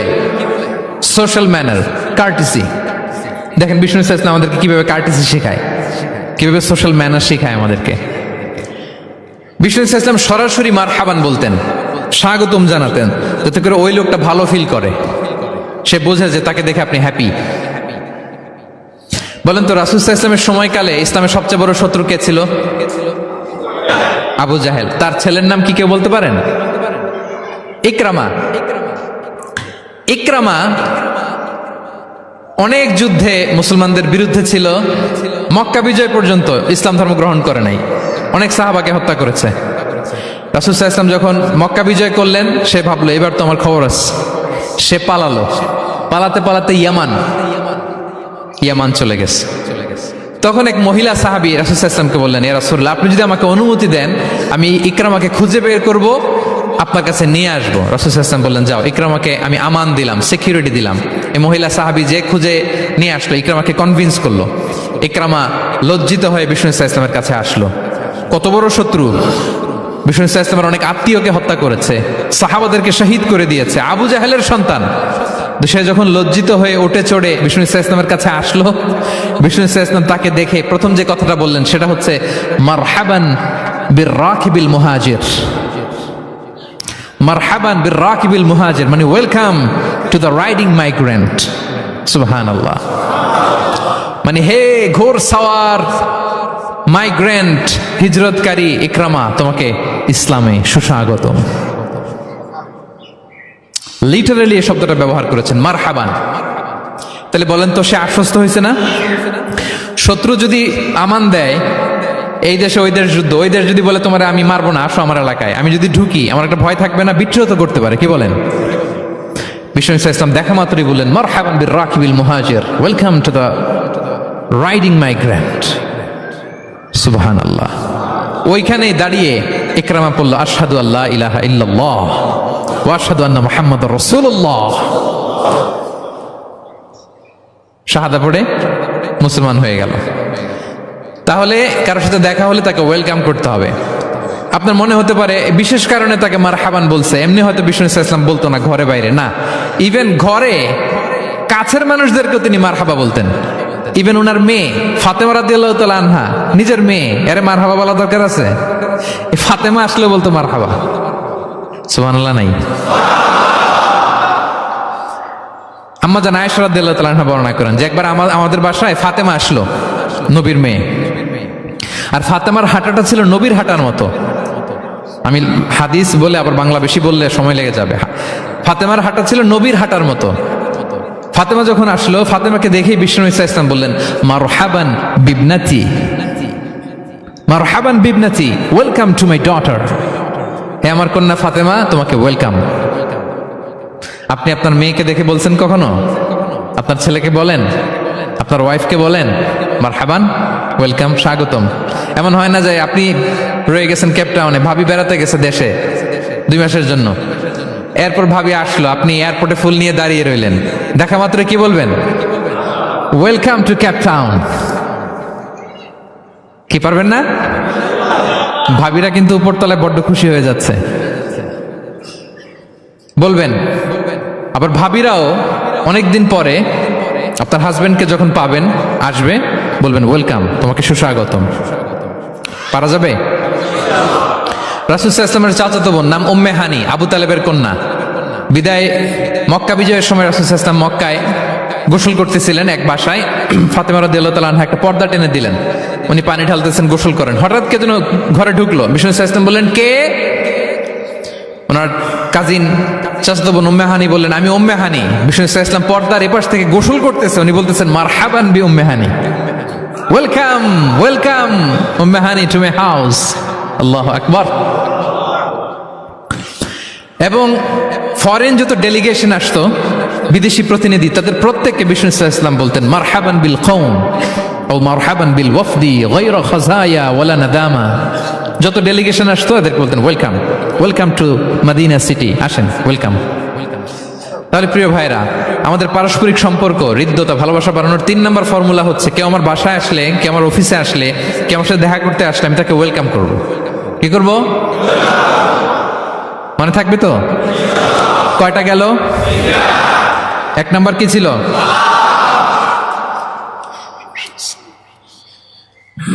2 নাম্বার, 3 নাম্বার ওয়েলকাম। আচ্ছা, আপনাদের কষ্ট হচ্ছে? 4 নাম্বার হচ্ছে ভালোবাসা, হৃদ্যতা বাড়ানোর 4 নাম্বার পদ্ধতি হচ্ছে কারো কোনো ভালো গুণ দেখলে ওটা অ্যাপ্রিসিয়েট করা। যদি আমার বিপক্ষ দলের কেউ ভালো কিছু করে, আমরা ওইটাও বলতে চাই না, এরকম আছে না নাই? কারণ আমার দল করে না তো, বলতে চায় না, তাই না? কেন বলে না? আমার দল করে না। এদেরকে বলে দলান্ধ। ভালো একটা কাজ করছে, আমার মতের না, মতান্ধ, এটা অ্যাপ্রিসিয়েট করে না। এটা ভুল, এটা আপনি সুন্নাহ ব্রেক করছেন। সুন্নাহ হচ্ছে যে দলের হোক, যে মতের হোক, এমনকি ভিন্ন ধর্মী হোক, ভালো করলে এটা ক্রেডিট দিতে হবে, ভালো করলে অ্যাপ্রিসিয়েট করতে হবে, কমপ্লিমেন্ট দিতে হবে। আমরা অন্যের ভালো কাজের স্বীকৃতি দিতে চাই না, কার্পণ্য করি, ক্রেডিট দিতে চাই না, প্রশংসা করি না। আমরা গুণমুগ্ধ হই কিন্তু গুণগ্রাহী হতে চাই না। কারো একটা ভালো গুণ দেখে আমি ভিতরে ভিতরেও এত সুন্দর, কিন্তু বলি না, প্রকাশ করি না, এটা ঠিক না। সুন্নাহ হচ্ছে কারো ভালো কোনো গুণ দেখলে এটা প্রকাশ করা, অ্যাপ্রিসিয়েট করা। কি করা? অ্যাপ্রিসিয়েট করা। কারো ভালো গুণ দেখলে অ্যাপ্রিসিয়েট করবেন, যাতে সে উৎসাহিত হয়। বিষ্ণু সাল্লাল্লাহু আলাইহি ওয়াসাল্লাম করতেন। বিষ্ণু সাল্লাল্লাহু আলাইহি ওয়াসাল্লাম একবার এক হাদিসে 7 জন সাহাবীর 7টা গুণের কথা বলেছেন, মানে তাদেরকে অ্যাপ্রিসিয়েট করেছেন। এক হাদিসে 7 জন, কয়জন? তিনি বলেন আরহামু উম্মতি বি উম্মতি আবু বকর। আবু বকরের সামনে বলতেছে আমার এই উম্মতের মধ্যে সবচাইতে সফট হার্টেড পার্সন হচ্ছে আবু বকর। নরম দিল, নরম দিল। কি দিল? বিষ্ণু ইসলাম যখন ইন্তেকাল করলেন ওনাকে খলিফা বানানো হলো। তো খলিফাই তো ইমাম মসজিদে নববীর। নামাজের সময় হয়েছে, উনি দাঁড়াইছেন, একামত হয়েছে, উনি কান্নার চোটে কেরাতি করতে পারে না। কেন? কারণ উনি ভাবতেছে কাইফা আকুমু মাকামা রাসূলিল্লাহ, আমি কিভাবে নবীর জায়গায় দাঁড়িয়ে ইমামতি করব। গতকাল তো এখানে নবী দাঁড়িয়ে ইমামতি করেছে, আমি নবীর জায়গায় ইমাম হব কিভাবে? এই ভাবনা থেকে উনি কাঁদতে কাঁদতে ওনার তেলাওয়াতি শুনতো না, পিছনে কমপ্লেন আসছে পরে ওনার তেলাওয়াত আমরা শুনতে পাই না। আরহামু উম্মতি বি উম্মতি আবু বকর। এরপর বিষ্ণু বললেন ও আসাদুহুম ফি আমরিল্লাহি উমর, আর আল্লাহর দিন বাস্তবায়নে সবচাইতে কঠোর হচ্ছে ওমরে ফারুক। সবচাইতে কঠোর, সবচাইতে কঠোর। বিষ্ণু বলেন ওমর, তুমি যদি কোনো রাস্তা দিয়ে হাঁটো, শয়তান যদি দেখে, শয়তান ওই রাস্তা রেখে দিয়ে অন্য রাস্তা দিয়ে হাঁটে। আবার বিষ্ণু বলেন আমার পরে কোনো নবী নাই, লা নাবিয়্যা বা'দি ওয়ালা রাসূল, আমার পরে কোনো নবী নাই, রাসূলও নাই, তবে লাউ কানা বা'দি নাবিয়্যুন লাকানা ওমর, আমার পরে নবী হওয়ার যোগ্যতা যদি কারো থাকে আমার সাহাবী ওমরের সেই যোগ্যতা আছে। প্রভু তুমি বলেছ রাসূল দেবে না, বলনি দেবে না ওমর, বলনি দেবে না হামজা তারিক, খালিদ বিজয় সমর। প্রভু তুমি বলেছ রাসূল দেবে না, বলনি দেবে না ওমর, বলনি দেবে না হামজা তারিক, খালিদ বিজয় সমর। প্রভু তুমি বলেছ রাসূল দেবে না। আল্লাহু আকবার। আল্লাহর জমিনে আল্লাহর দিন বাস্তবায়নে সবচেয়ে কঠোর হচ্ছেন ওমরে ফারুক। মুনাফিকরা থরথর করে কাঁপতো ওনার ভয়ে। আমাদের দেশে বাচ্চারা যদি না খায়, রাতের বেলা বাচ্চারা খেতে চায় না, তো মায়েরা ভয় দেখায় খাও, এই খাও, নাহলে কিন্তু বিড়াল আসবে। কুকুর বললে খুব, আমার ছোট মেয়েটাও ভয় পায়, কুকুরের আওয়াজ শুনলে ভয় পায়। তো খেতে না চাইলে বলে এই কুকুর আসবে, কিন্তু কুকুর এটা করে না। বাচ্চাদেরকে খাওয়াতে গেলে যখন জ্বালাতন করে খেতে চায় না, মায়েরা কি বলে, এই ভূত আসবে, এই কুকুর আসবে। মদিনায় কি করতো জানেন? বাচ্চারা খেতে না চাইলে মায়েরা বলতো হা হুয়া ইয়াতি উমর, হা হুয়া ইয়াতি উমর, তাড়াতাড়ি খাও, এই যে ওমর আসতেছে, ওমর। What a personality. ওয়া আশাদুহুম ফি আমরিল্লাহি উমর, আল্লাহর দিন বাস্তবায়নে সবচেয়ে কঠোর ছিলেন ওমর রাদিয়াল্লাহু তাআলা আনহু। ওয়া আসদাকুহুম হায়াআন উসমান, আর সবচেয়ে লজ্জাশীল ছিল আমার সাহাবীর মধ্যে কে? উনি এত লজ্জাশীল ছিলেন, উনাকে দেখে ফেরেশতারা লজ্জা পেয়ে যেত। আল্লাহ আল্লাহ, এত লজ্জাশীল, ফেরেশতারা লজ্জা পেয়ে যেত। ওয়া আকরাউহুম লিকিতাবিল্লাহি উবাই ইবনে কাব, আল্লাহর কিতাব সবচাইতে বিশুদ্ধ করে তেলাওয়াত করতে পারতো উবাই ইবনে কাব রাদিয়াল্লাহু তাআলা। এই মোবাইলটা বন্ধ করতে হবে। ওই যে সবচাইতে চমৎকার করে কোরআন তেলাওয়াত করতে পারতো বিশুদ্ধভাবে, কারীদের মতো করে কে? উবাই ইবনে কাব। ও আফরাদুহুম যায়েদ ইবনে সাবিত, ফারায়েজের বিধিবিধান, মানে বাবা মারা গেলে সন্তান যে ওয়ারিস হয়, দ্য ল অফ ইনহেরিটেন্স, এটার ব্যাপারে এক্সপার্ট সাহাবী হচ্ছে যায়েদ ইবনে সাবিত রাদিয়াল্লাহু তাআলা আনহু। ওয়া আ'লামুহুম বিল হালালি ওয়াল হারামি মুআয ইবনে জাবাল, আর আমার সাহাবাদের মধ্যে হালাল হারামে স্পেশালিস্ট হচ্ছে মুআয ইবনে জাবাল। ওয়া ইন্না লিকুল্লি উম্মাতিন আমিন ওয়া আমিনু হাযিহিল উম্মতি আবু উবাইদা ইবনুল জাররাহ, সব উম্মতের মধ্যে একজন বিশ্বস্ত গার্ডিয়ান থাকে, আমার উম্মতের মধ্যে বিশ্বস্ত গার্ডিয়ান সাহাবীর নাম হচ্ছে আবু উবাইদা ইবনে জাররাহ। সুবহানাল্লাহ পড়েন। আচ্ছা, ওই সাহাবীদের সামনে দাঁড়িয়ে বিশ্বনবী যখন এই অ্যাপ্রিসিয়েশন দিচ্ছে, বলেন তো সাহাবীদের কেমন লাগতেছে? কেমন লাগতেছে? আল্লাহ, অ্যাপ্রিসিয়েশন দিচ্ছে তো এলাকার মেয়র, তাই না? এমপি, প্রেসিডেন্ট, খোদ বিশ্বনবী, খোদ। দেখেন, উনি চাইলে না বললেও পারতেন, তাদেরকে ইন্সপায়ার করার জন্য, তাশজিআন, তাদের প্রশংসা করেছেন, অ্যাপ্রিসিয়েশন। দেখতেছে যে আবু বকর খুব নরম দিল, তিনি বললেন। দেখতেছেন যে ইসলাম প্রচারে ওমর খুব শক্ত মজবুত, তাকে অ্যাপ্রিসিয়েট করলেন, ক্রেডিটটা তাকে দিলেন। তাহলে বিশ্বনবী ক্রেডিট দিতে কখনো কার্পণ্যতা করতেন? গুণগ্রাহী ছিলেন। কিন্তু আমরা ভালো কিছু দেখলে এটা যে ভালো এতটুকু বলতে চাই না। এরকম করবেন আর না, এরকম করবেন না। সাহাবীদের মধ্যে সবচেয়ে সুরেলা গলার সাহাবী ছিলেন আবু মুসা আল-আশআরী রাদিয়াল্লাহু তাআলা আনহু। একদিন তিনি আবু মুসাকে বলেন, আবু মুসা, তুমি যে রাতে তেলাওয়াত করো আমি কিন্তু শুনি। ইয়া রাসূলুল্লাহ, আপনি কি করে শুনেন? আমার বাড়ি কই, আপনি থাকেন কই? বলতেছে, গত রাতে তুমি সূরা কাহাফ তেলাওয়াত করছো না? বলছে, জি করছি তো। আপনি কিভাবে শুনলেন? বলতেছে, তোমার ঘরের পাশ দিয়ে যাচ্ছিলাম, এত সুন্দর করে তুমি তেলাওয়াত করতেছো আবু মুসা, লাকাদ উতিতা মিজমারান মিন মাযহামিরি আলি দাউদ। আল্লাহ তাআলা দাউদ আলাইহিস সালামের গলায় যে সুরের ঝংকার দিয়েছেন, আমার সাহাবীদের মধ্যে আল্লাহ তোমার গলায় ওই সুরের ঝংকার ঢুকাইয়ে দিয়েছে। বলেন, বিশ্বনবীর কাছ থেকে যখন উনি এটা শুনছেন ওনার কেমন লাগছিল? হ্যাঁ, how does he feel that time? মানে ফিলিংসটা কেমন লাগছে? হ্যাঁ, আমাদেরকে তো একজন বড় কেউ প্রশংসা করলে আমরা কত খুশি হয়ে যাই। বিশ্বনবী স্বয়ং প্রশংসা করেছেন, সুবহানাল্লাহ। দেখেন প্রিয় ভাইরা, বিষ্ণু ইসলাম শুধু মুমিনদেরকে, মুসলিমদেরকে যদি এটা করতেন তাহলে একটা কথা ছিল। ইনশাআল্লাহ, আমার দিকে তাকান, আমার দিকে তাকান। ওই যে আরেকজন দায়িত্ব পালন করতেছে মোবাইল নিয়ে, আমার দিকে তাকান। আমরা তো আমার দলের বাইরে কেউ ভালো কিছু করলে বলি না। বিষ্ণু ইসলাম ইহুদির প্রশংসা করেছেন। আপনি আছেন কই মিয়া? ইহুদি। উহুদের যুদ্ধে বিষ্ণু ইসলামের সাথে মদিনার যে ইহুদিরা, তাদের কন্ট্রাক্ট ছিল মদিনা কেউ অ্যাটাক করলে সবাই মিলে মদিনাকে রক্ষা করবে। কিন্তু কুরাইশরা আক্রমণ করলো, এখন আর কেউ বেরোয় না। বনু কাইনুকা, বনু নদীর, বনু কুরাইজা কেউ আর যায় না, কেউ যায় না। বিশ্বনবী কি করবেন? নিজেই বেরোলেন সাহাবাদেরকে নিয়ে। মাঝ পথে আবার মুনাফিকরা ফিরে গেল, কোনো ইহুদি যায় নাই, কথা রাখে নাই, একজন ইহুদি ছাড়া। তার নাম মুখাইরিক।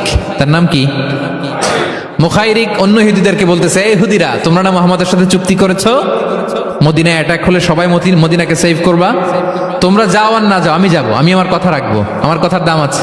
এবং সে বলল, আমি যদি এই যুদ্ধে নিহত হই আমার সম্পদের মালিক হয়ে যাবে মুহাম্মদ, আমার কোনো ছেলে মেয়ে পাবে না। মুখাইরিক বীর দর্পে ঘোড়া হাঁকিয়ে উহুদের ময়দানে যুদ্ধে গেল মুহাম্মদ সাল্লাল্লাহু আলাইহি ওয়াসাল্লামের পক্ষে, কুরাইশদের বিপক্ষে। বীর দর্পে যুদ্ধ করতে করতে সে নিহত হলো। যুদ্ধ শেষে শহীদ সাহাবাদের লাশ যখন বিষ্ণু ইসলামের সাথে আনা হলো, কাছে আনা হলো, মুখাইরিকের লাশও আনা হলো।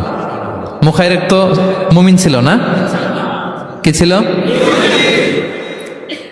সাহাবারা বলে, রাসূলুল্লাহ, মুখাইরিক আপনার পক্ষে লড়াই করে নিহত হয়েছে। বিষ্ণু ইসলাম অনেকক্ষণ মুখাইরিকের দিকে তাকিয়ে রইলেন আর বললেন, মুখাইরিক খায়রু ইয়াহুদ, Mukhayriq is the best of the Jewish. ইহুদিদের মধ্যে সর্বশ্রেষ্ঠ জুইশ হচ্ছে মুখাইরিক। পড়েন আল্লাহু আকবার। Appreciation, giving credit to others. Mukhayriq হচ্ছে the best of the Jewish, জুইশদের মধ্যে সবচেয়ে শ্রেষ্ঠ মানুষ হচ্ছে মুখাইরিক। সে কথা রেখেছে।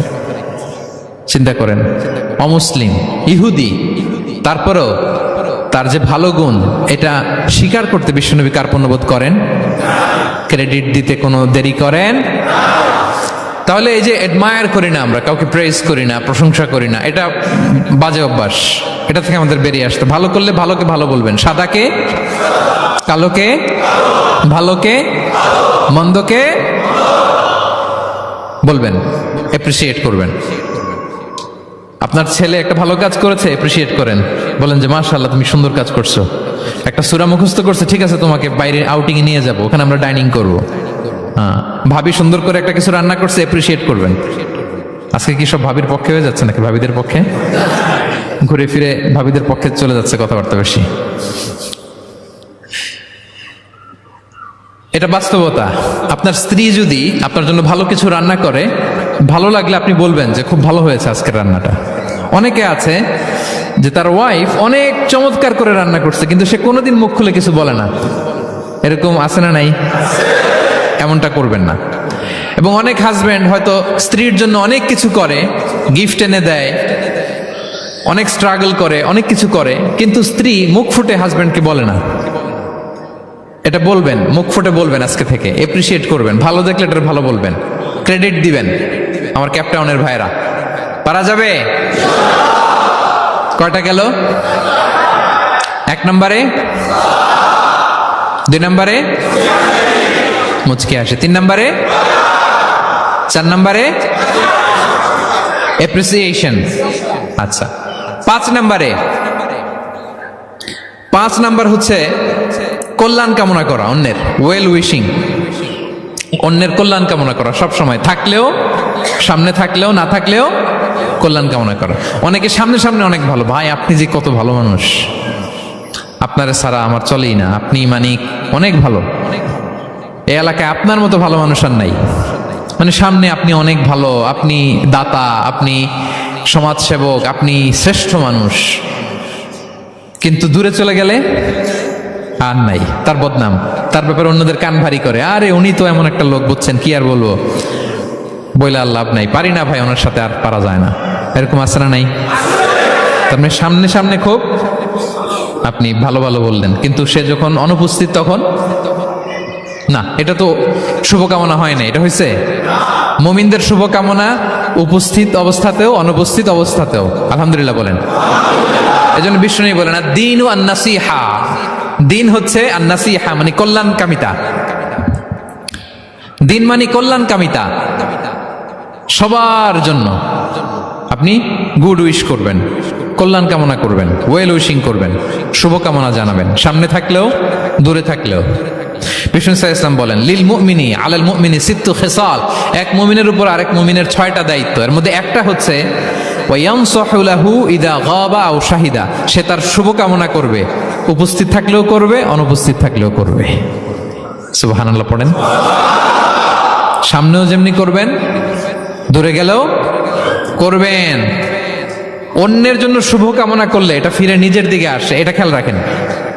এটা একটা লাইফ হ্যাকস শেয়ার করতেছি, আজীবন কাজে লাগবে। অন্যের জন্য যেটাই ভালো কামনা করবেন এটা ঘুরে আপনার দিকে আসবে। অনেকে বলে হুজুর ওর জন্য দোয়া করে আমার কি লাভ?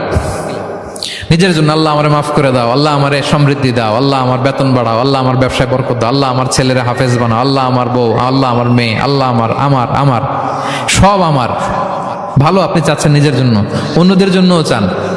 আল্লাহ আমার সব ভাইদেরকে মাফ করো, আল্লাহ আল্লাহ আমার গোটা মুসলিম উম্মাকে তুমি বরকত দাও, কল্যাণ দাও, নেতৃত্বে আসার তৌফিক দাও, আল্লাহ সবাইকে সুস্বাস্থ্য দাও।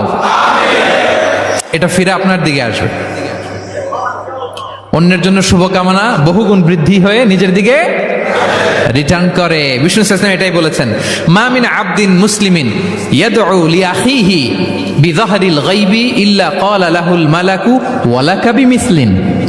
কেউ যদি তার ভাইয়ের অনুপস্থিতি তার ভাইয়ের জন্য দোয়া করে, ফেরেশতারা ওই দোয়াটা তার জন্য আগে আগে করে। তাহলে অন্যের জন্য শুভকামনা করলে, দোয়া করলে লাভ না লস? ধরেন আমি মোশাররফ ভাইয়ের জন্য দোয়া করলাম যে আল্লাহ মোশাররফ ভাইকে তুমি সুস্থ করে দাও, তখন ফেরেশতারা বলে আল্লাহ যিনি দোয়া করতেছে তার যদি কোনো রোগ বালাই থাকে আগে তারে সুস্থ করে দাও। ধরেন আমি বেলায়েত ভাইয়ের জন্য দোয়া করতেছি, আল্লাহ বেলায়েত ভাইয়ের এই সমস্যা আল্লাহ তুমি দূর করে দাও, ফেরেশতারা বলবে আল্লাহ যিনি দোয়া করতেছে তার যদি এই সমস্যা থাকে আগে তারে এটা দূর করে দাও। ধরেন আমি দোয়া করলাম আল্লাহ আমার এই ভাই, আল্লাহ সে গরিব, তার অর্থের বড্ড অভাব, দারিদ্রতা, আল্লাহ তুমি আমার ভাইয়ের দারিদ্রতা দূর করো। ফেরেশতারা বলে ওয়ালাকা বিমিসলিন, তোমার জন্য এটা, মানে আল্লাহ যিনি দোয়া করতেছে তার যদি অর্থের প্রয়োজন থাকে আগে তার দারিদ্রতা দূর করে দাও। তাহলে বলেন তো অন্যের জন্য দোয়া করলে লাভ না লস? অন্যের জন্য ভালো দোয়া করলে এটা নিজের দিকে আসে। কিসের দিকে আসে? তাহলে শুভ কামনা 5 নম্বরে কি? আচ্ছা 10টার মধ্যে কয়টা বলে ফেলছি? ক্লান্ত হচ্ছেন না তো আপনারা? শুভকামনা নিয়ে একটা গল্প বলে আমি 6 নম্বরে যাচ্ছি। এক লোক মাগরিবের নামাজের আগে তার বন্ধুর জন্য দোয়া করতেছে, আল্লাহ আমার বন্ধুকে তুমি একটা সুন্দরী, রূপবতী, গুণবতী, নেককার, মুতিয়া, কানেতা, জামিলা, রায়েআ, একজন রূপবতী নেককার স্ত্রী দাও আল্লাহ। কতদিন ধরে তার বিয়েটা ঝুলে আছে, আল্লাহ তুমি ব্যবস্থা করে দাও, সুন্দরী নেককার আল্লাহওয়ালা। তো সে তো তার বন্ধুর জন্য প্রাণ ভরে দোয়া করতেছে, আর তার স্ত্রী ওয়াইফ পাশেই ইফতারি রেডি করতেছিল। এই দোয়া শুনে মহিলা তো তেলে বেগুনে জ্বলে উঠছে, দৌড়ে আসে বলছে, এই তুমি কিসের দোয়া করো, রাখো। সে বেচারা মোনাজাতের মধ্যে তো ভরকে গেছে, ভয়ে বলে কি হইলো, আমি তো দোয়া করতেছি আমার বন্ধুর জন্য। তো মহিলা বলে, তুমি কি মনে করছো আমি হাদিসটা জানি না? অন্যের জন্য কোনো ভালো দোয়া করলে আগে যেটা নিজের জন্য কবুল হয়, তুমি মনে করছো আমি জানি না? তুমি ভাবছো হাদিস শুধু তুমি একা জানো, আমি জানি না? না, কি সব দোয়া করো এগুলা? আল্লাহু আকবার, আল্লাহ রহম করুক। প্রিয় ভাইরা, এটা বলার উদ্দেশ্য হচ্ছে আপনি ভালো কিছু অন্যের জন্য চাইলে আল্লাহ তাআলা এটা নিজের জন্য কবুল করে নেয়। তাহলে অন্যের জন্য কল্যাণ কামনা করা, এটা হচ্ছে হৃদ্যতা, ভালোবাসা, সুসম্পর্ক বানানোর 5 নাম্বার টিপস। কয় নাম্বার? আচ্ছা, 6 নাম্বার টিপস হচ্ছে বিপদে কাউকে সাহায্য করা। কি করা? বিপদে সাহায্য করা। বিপদে যে সাহায্য করে সেই আসল বন্ধু, ঠিক কিনা? কাউকে যদি বিপদের সময় আপনি সাহায্য করেন, সে আজীবন মনে রাখবে আপনাকে। সে যদি কৃতজ্ঞ মানুষ হয়, ভালো মানুষ হয়, আজীবন আপনাকে মনে রাখবে, কখনো ভুলবে না। এবং বিষ্ণু ইসা ইসলাম বলেন, ওয়াল্লাহু ফি আউনিল আবদি মা দামাল আবদু ফি আউনি আখি। আল্লাহ তাআলা ততক্ষণ পর্যন্ত বান্দার সাহায্যে থাকে যতক্ষণ বান্দা তার ভাইয়ের সাহায্যে থাকে। তাহলে আপনি যদি আল্লাহর সাহায্য চান, আপনার কি করতে হবে বলেন তো? আপনার ভাইকে সাহায্য করতে হবে। আল্লাহু ফি আউনিল আবদি মা দামাল আবদু ফি আউনি আখি। খেয়াল করেন কথাটার ওজন কত বেশি। আল্লাহ ততক্ষণ বান্দার সাহায্যে থাকে যতক্ষণ বান্দা তার ভাইয়ের সাহায্যে থাকে।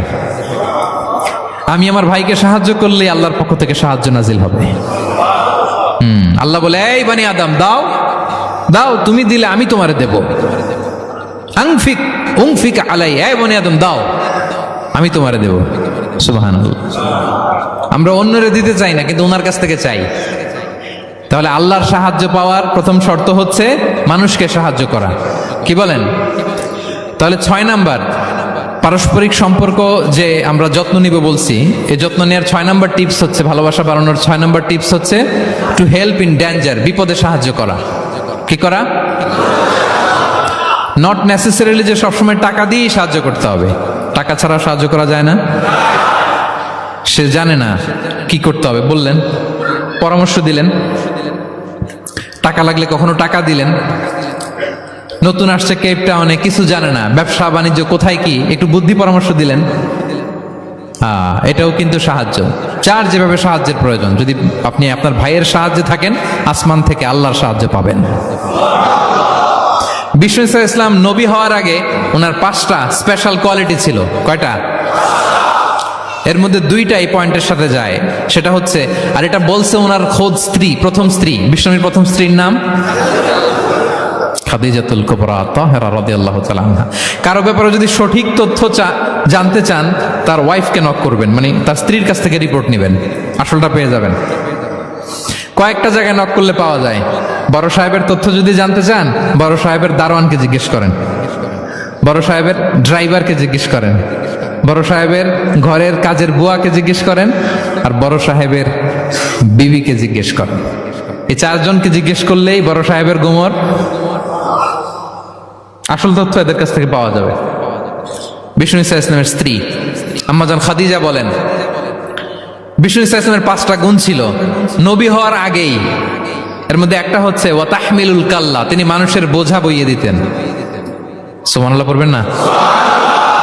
একজন লাকড়ি নিয়ে যাচ্ছে, ভারী, পিটকুজো হয়ে যাচ্ছে ব্যথায়, বিশ্বনবী নিজের কাঁধে নিয়ে ওটা বহন করে দিতেন। ওয়া তাকসিবুল মা'দুমা, অন্যের জন্য উপার্জন করতেন, নিজে ছাগল চড়ায় ওই টাকাগুলো যারা খেতে পায় না তাদের হাতে তুলে দিতেন। মা বা'আসাল্লাহু নাবিয়্যান ইল্লা রা'আল গানাম, পৃথিবীতে এমন কোন নবী নাই যে নবীরা ছাগল চড়ায় নাই। সাহাবারা বললেন, ওয়া আনতা ইয়া রাসূলুল্লাহ, হে নবী আপনিও?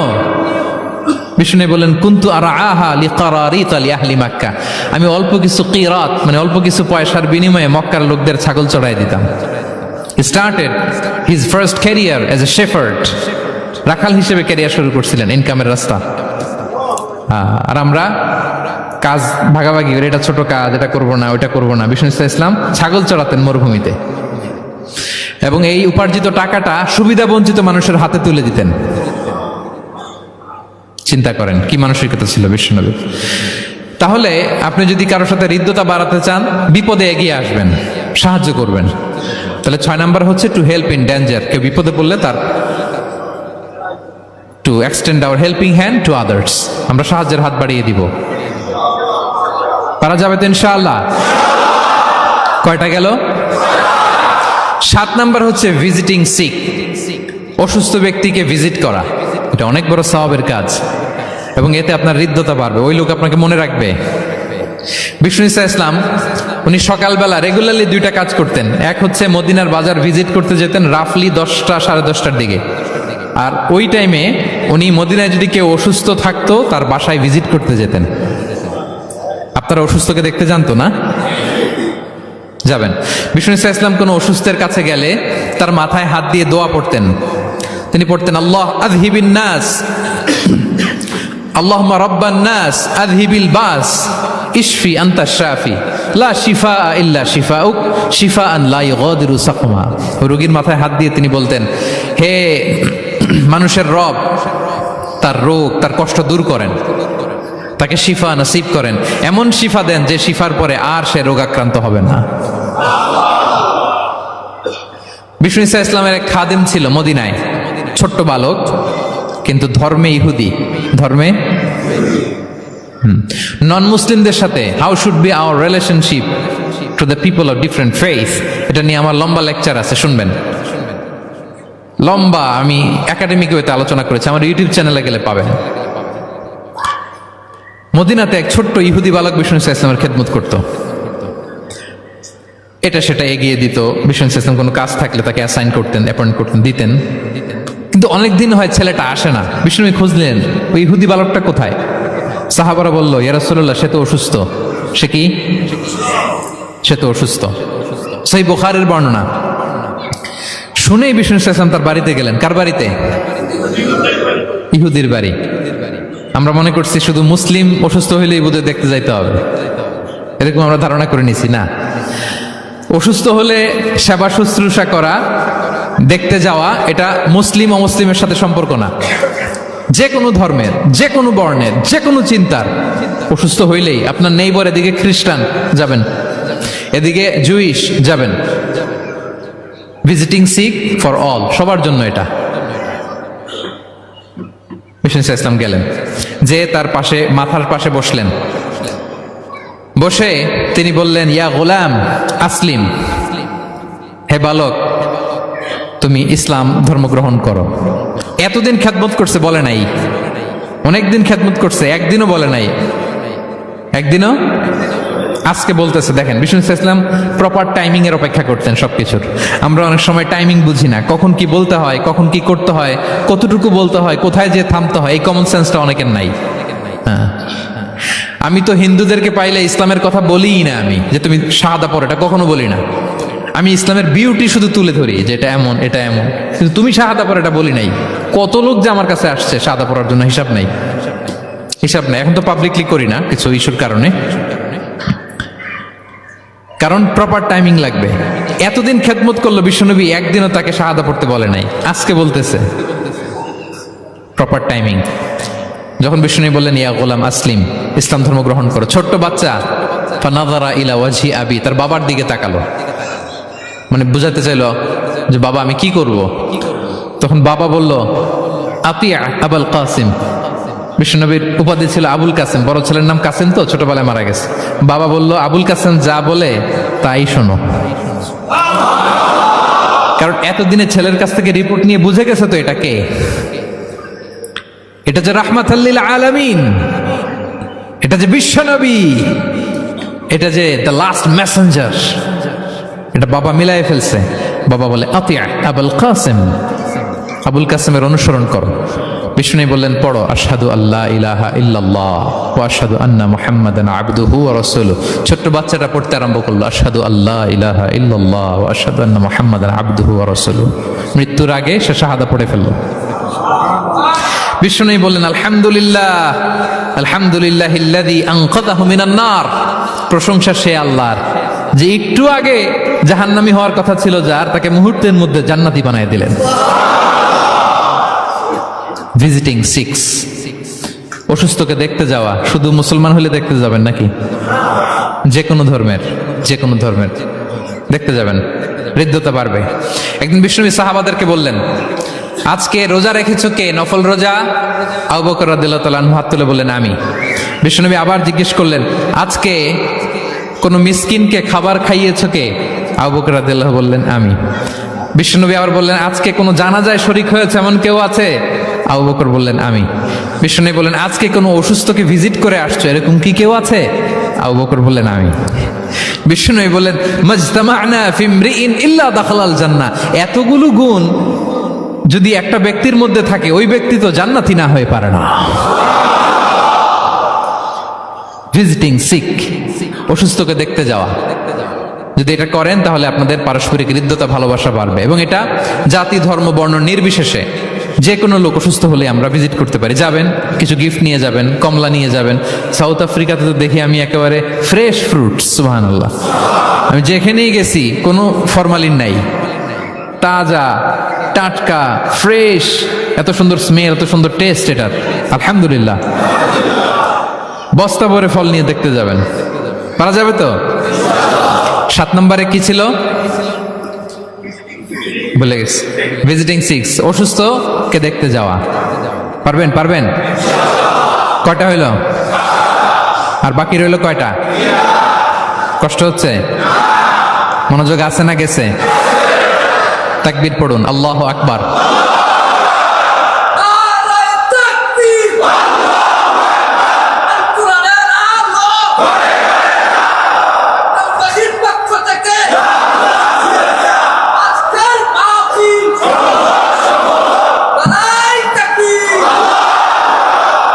মাশাআল্লাহ, তাবারাকাল্লাহ। কয়টা বললাম? 8 নাম্বার হচ্ছে এক্সচেঞ্জিং গিফট, উপহার দেয়া, গিফট দেওয়া। কি দেওয়া? নট নেসেসারি যে দামি কিছু দিতে হবে, নট নেসেসারি দামে দিতে। ছোট্ট জিনিস দেন, একটা কলম দেন, কি দিবেন? কলম দেন, একটা ছোট বই দেন, একটা মেসওয়াক দেন, একটা টুপি দেন, আপনার সাধ্যে যা কুলায় দেন, গিফট করেন। আমি ইফতারি করতে বসলেও আমার ডানে বায়ে যারা থাকে এখান থেকে আমি দেই, কারণ একজন রোজাদারকে এক ঢুক পানি খাইয়ে ইফতারি করলেও সে সারাদিন রোজা রেখে যেই সওয়াব, তার সওয়াব না কমিয়ে ওই পরিমাণ সওয়াব আল্লাহ যিনি খাওয়ালো তার আমলনামায় দিয়ে দেয়। একটু বিতরণ করেন, একটু খাইয়ে দেন, সামান্য কিছু হলো গিফট দেন। উপহার দিলে ভালোবাসা বাড়ে, সুবহানাল্লাহ। বিষ্ণু ইসলাম নিজেই বলেছেন, তাহা দাও তাহাব্বু, তোমরা একে অপরকে উপহার দাও, তোমাদের মধ্যে ভালোবাসা বাড়িয়ে দিবে কে? পারস্পরিক উপহার বিনিময় করবেন। ছেলেকে উপহার দিন, মেয়েকে উপহার দিন, স্ত্রীকে দিন, বন্ধুকে দিন, কলিগকে দিন, পারলে শত্রুকেও দিন। কি বলেন? শত্রুকে যদি উপহার দেন শত্রুতা থাকবে? ধরেন কারোর সাথে আপনার কম্পিটিশন, ধরেন একটা নির্বাচন, সে জিতে গেল, আপনি হেরে গেলেন, আপনি ফুল পাঠান, ফ্রুটস পাঠান, দেখবেন শত্রুতা কমে গেছে। এটাই বলেছেন বিষ্ণু ইসলাম সরাসরি, যে দাও তাহাব্বু তাযহাবি শাহনা, তোমরা পারস্পরিক গিফট দাও তাহলে শত্রুতা, দ্য এনিমিটি উইল ডিসঅ্যাপিয়ার, শত্রুতা দূর হয়ে যাবে, বিরোধ মিটে যাবে, ভালোবাসা বেড়ে যাবে। তাহলে পারস্পরিক সুসম্পর্কের জন্য, সম্পর্ক উন্নয়নের জন্য, হৃদ্যতা, ভালোবাসা বাড়ানোর জন্য আমরা একে অপরকে উপহার দিব, যা পারি উপহার দেওয়ার এই কালচারটা ভালো, এটা সুন্নাহ। পারবেন তো? তাহলে 8 নম্বরে কি ছিল?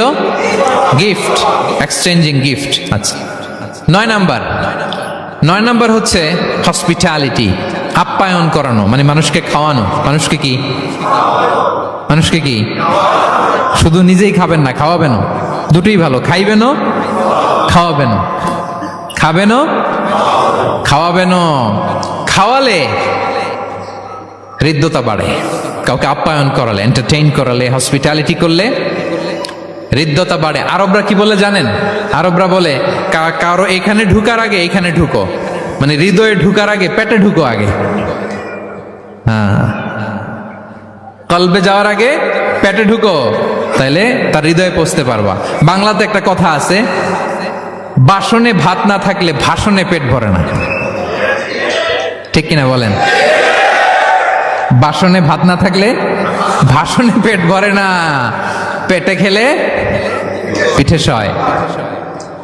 এজন্য আপ্যায়ন করানো, খাওয়ানো, এটা এমন একটা টেকনিক, আপনি কাউকে আপ্যায়ন করালে মুহূর্তেই তার মনটা, হৃদয়টা আপনার দিকে ঝুঁকে যাবে।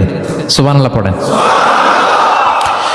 বিষ্ণু ইসা ইসলাম বলেন, মান কানা ইউমিনু বিল্লাহি ওয়াল ইয়াউমিল আখিরি ফালইউকরিম দাইফা। যে আল্লাহ বিশ্বাস করে এবং আখিরাতে বিশ্বাস করে, সে যেন তার মেহমানকে সম্মান করে। মেহমান আপ্যায়ন করা সুন্নাহ, এটা সুন্নাহ। সে যেন মেহমানকে আপ্যায়ন করে, সম্মান করে। অনেকে মেহমান আসলে অখুশি হয়, বাসায় মেহমান আসছে, হায় রে কত ঝামেলা, আমাদের রিজিক নিয়ে টানাটানি। সে ভাবে যে তার রিজিকে ভাগ বসাতে মেহমান আসছে। আসলে না, মেহমান আল্লাহর পক্ষ থেকে মেহমানের রিজিক নিয়ে আপনার কাছে আসছে। সে আসার ফলে আপনাদের রিজিকে বরকত হয়ে গিয়েছে। সে আপনার রিজিকে ভাগ বসাতে আসে নাই, তার রিজিক নিয়ে সে আসছে। তার উসিলায় আপনার রিজিক বাড়াই দিবে কে? বিষ্ণু ইসা ইসলাম মক্কা থেকে যখন মদিনায় হিজরত করলেন, আপনারা কি ওঠা বসা করতেছেন দু একজন? হ্যাঁ, ঠিক আছে, আমার দিকে তাকান, আওয়াজ হবে না, আমার দিকে তাকান। গুরুত্বপূর্ণ একটা হাদিস শোনেন। আব্দুল্লাহ ইবনে সালাম রাদিয়াল্লাহু তাআলা আনহু আগে ছিলেন ইহুদি পণ্ডিত, পরে শাহাদা পড়ে মুসলিম হয়েছেন। তিনি বর্ণনা করেন, বিষ্ণু ইসা ইসলাম মক্কা থেকে যখন মদিনায় আসলেন, এসেই 4 দফা কর্মসূচি ঘোষণা করলেন। আওয়াজ করে বলতে হবে, কয় দফা? 4 দফা কর্মসূচি ঘোষণা করলেন। আসলেন আবু বকর রাদিয়াল্লাহু তাআলা আনহুকে নিয়ে। প্রতিদিন মদিনার লোকেরা সানিয়াতুল ওয়াদা নামক একটা জায়গা আছে, ওই জায়গার মধ্যে দাঁড়িয়ে থাকতো, কখন আসবে আখিরি জামানার পায়গাম্বার বিশ্বনবী মুহাম্মদুর রাসূলুল্লাহ সাল্লাল্লাহু আলাইহি ওয়াসাল্লাম। একদিন ওই যে দূর ধুধুমরু প্রান্তরে ধুলাবালি উঠতে দেখা যায়। দেখে তো মদিনার লোকেরা আনন্দে আটখান, আত্মহারা, সবাই ওয়েলকাম জানাতে লাগলো। মানুষের মধ্যে গুঞ্জরণ আওয়াজ ছড়িয়ে পড়তে লাগলো, নবী এসেছে, নবী এসেছে, নবী এসেছে। আব্দুল্লাহ ইবনে সালাম তখনও ইহুদি, তিনি এই কথা শুনে সবার সাথে তিনিও ছুটে গেলেন দেখার জন্য। দেখি তো নবী আসছে, কি নবী, কি বলে দেখি তো। তিনি বললেন, আমি ভিড় ঠেলে গেলাম, দেখলাম 2টা ওটে করে 2 জন, একটাতে আবু বকর, একটাতে বিশ্বনবী। বিশ্বনবীকে একটা নজর দেখার জন্য মদিনার লোকেরা পাগল হয়ে তার চারদিকে ক্রাউড করছিল, ভিড় করছিল, বিশ্বনবীর কাছে ঘেঁষার জন্য, কাছে ঘেঁষার জন্য, মুবারক চেহারাটা একটা নজর দেখার জন্য। আব্দুল্লাহ ইবনে সালাম বলেন, আমিও মানুষ ঠেলে, ধুলাবালি উঠতেছে শুধু, দেখতে পাই না, মানুষ ঠেলে একবার তার দিকে তাকালাম। যখন আমি তার দিকে নজর করলাম, ফালাম্মা নাযারতু ফাআরাফতু আন্না ওয়াজহাহু লাইসা বিওয়াজহিন কাযযাব, আমি তার চেহারা দেখে বুঝতে পারলাম এ চেহারা কোনো মিথ্যাবাদীর চেহারা হতে পারে না। আল্লাহ, না জানি কত নুরানি ছিল বিশ্বনবীর চেহারা। বিশ্বনবীর কথা তো অনেক পরে, অনেকে চেহারা দেখেই শাহাদা পড়ে মুসলমান হয়েছে। একটা নূরের জ্যোতি বিশ্বনবীর চেহারা মোবারক থেকে সবসময় স্পার্ক করত। আল্লাহু আকবার। হেরা হতে হেলে দুলে নুরানি তনু ওকে আসে হায়, সারা দুনিয়ার হেরে মেরে পর্দা খুলে খুলে চাই, সে যে আমার কমলিওয়ালা কমলিওয়ালা, সে যে আমার কমলিওয়ালা কমলিওয়ালা। তার ভাবে বিভোল রাঙা পায়ের তলে, পর্বত জঙ্গম টল মল টলে, তার ভাবে বিভোল রাঙা পায়ের তলে, পর্বত জঙ্গম টল মল টলে, খুরমা খেজুর বাদাম জাফরানি ফুল ঝরে ঝরে যায়, সে যে আমার কমলিওয়ালা কমলিওয়ালা, সে যে আমার কমলিওয়ালা। হেরা হতে হেলে দুলে নুরানি তনু ওকে আসে হায়, সারা দুনিয়ার হেরে মেরে পর্দা খুলে খুলে যাই সে যে আমার কমলিওয়ালা কমলিওয়ালা সে যে আমার কমলিওয়ালা কমলিওয়ালা। আল্লাহু আকবার পড়েন। ফালাম্মা নাযারতু ইলা ওয়াজহিহি আরাফতু আন্না ওয়াজহাহু লাইসা বিওয়াজহিন কাযাব। আব্দুল্লাহ ইবনে সালাম বলেন, মানুষের ভিড় ঠেলে আমি যখন বিশ্বনবীর চেহারাটা দেখলাম, আমার মন বলে দিল এ চেহারা কোনো মিথ্যাবাদীর চেহারা হতে পারে। বিশ্বনবী মানুষের ভিড় দেখে ছোট্ট একটা ভাষণ দিলেন। তিনি বললেন, আইয়ুহান নাস, ওহে মানব সকল। 4 দফা কর্মসূচির ঘোষণা। তিনি বললেন, আইয়ুহান নাস আফশুস সালাম, বেশি বেশি সালাম দাও। ও আতঈমুত তাআম, বেশি বেশি মানুষকে খাবার খাওয়াও। ও সিলুল আরহাম, আত্মীয়তার বন্ধনকে অটুট রাখো। ও সাল্লু বিল লাইলি ওয়ান নাসু নিয়াম, মানুষ যখন ঘুমিয়ে থাকে রাত জেগে সালাত পড়ো। তাদখুলুল জান্নাতা বিসালাম, তাহলে সহজে শান্তিতে আল্লাহর জান্নাতে ঢুকে যাবে। তাহলে মদিনায় যেই বিশ্বনবী যে 4 দফা কর্মসূচির ঘোষণা দিলেন, এর মধ্যে খাওয়ানোর কথা আছে না নাই? খাবার খাওয়াও। একটা দেশে যখন খাদ্য সংকট হয়, ওই দেশের আর কোনো স্টেবিলিটি থাকে না, এটা একটা অকার্যকর রাষ্ট্রে পরিণত হয়, ঠিক কিনা বলেন? বিশ্বনবী মদিনায় যেই খাদ্যের সংকট দূর করে দিলেন। ধনীদেরকে বললেন খাওয়াও, মানুষকে খাবার খাওয়াও। হসপিটালিটি, আপ্যায়ন করা, এন্টারটেইন করা, এটা যদি করেন তাহলে নিজেদের মধ্যে হৃদ্যতা বাড়বে, ভালোবাসা বাড়বে। আলহামদুলিল্লাহ। পৃথিবীর সব নবীরা মেহমানকে রেসপেক্ট করতেন, আপ্যায়ন করাতেন। বিষ্ণু ইসা ইসলাম মক্কা এমন কোন লোক ছিল না বিশ্বনবীর হাতের রান্না খায় নাই। নবী হওয়ার আগ থেকেই, নবী হওয়ার পরে তো মেহমানদের আরো বাড়াই দিচ্ছেন। টার্গেট করে করে, দাওয়াতি টার্গেট করে করে বিষ্ণুনবী 2-4 জনকে খাওয়াতেন। আল্লাহু আকবার।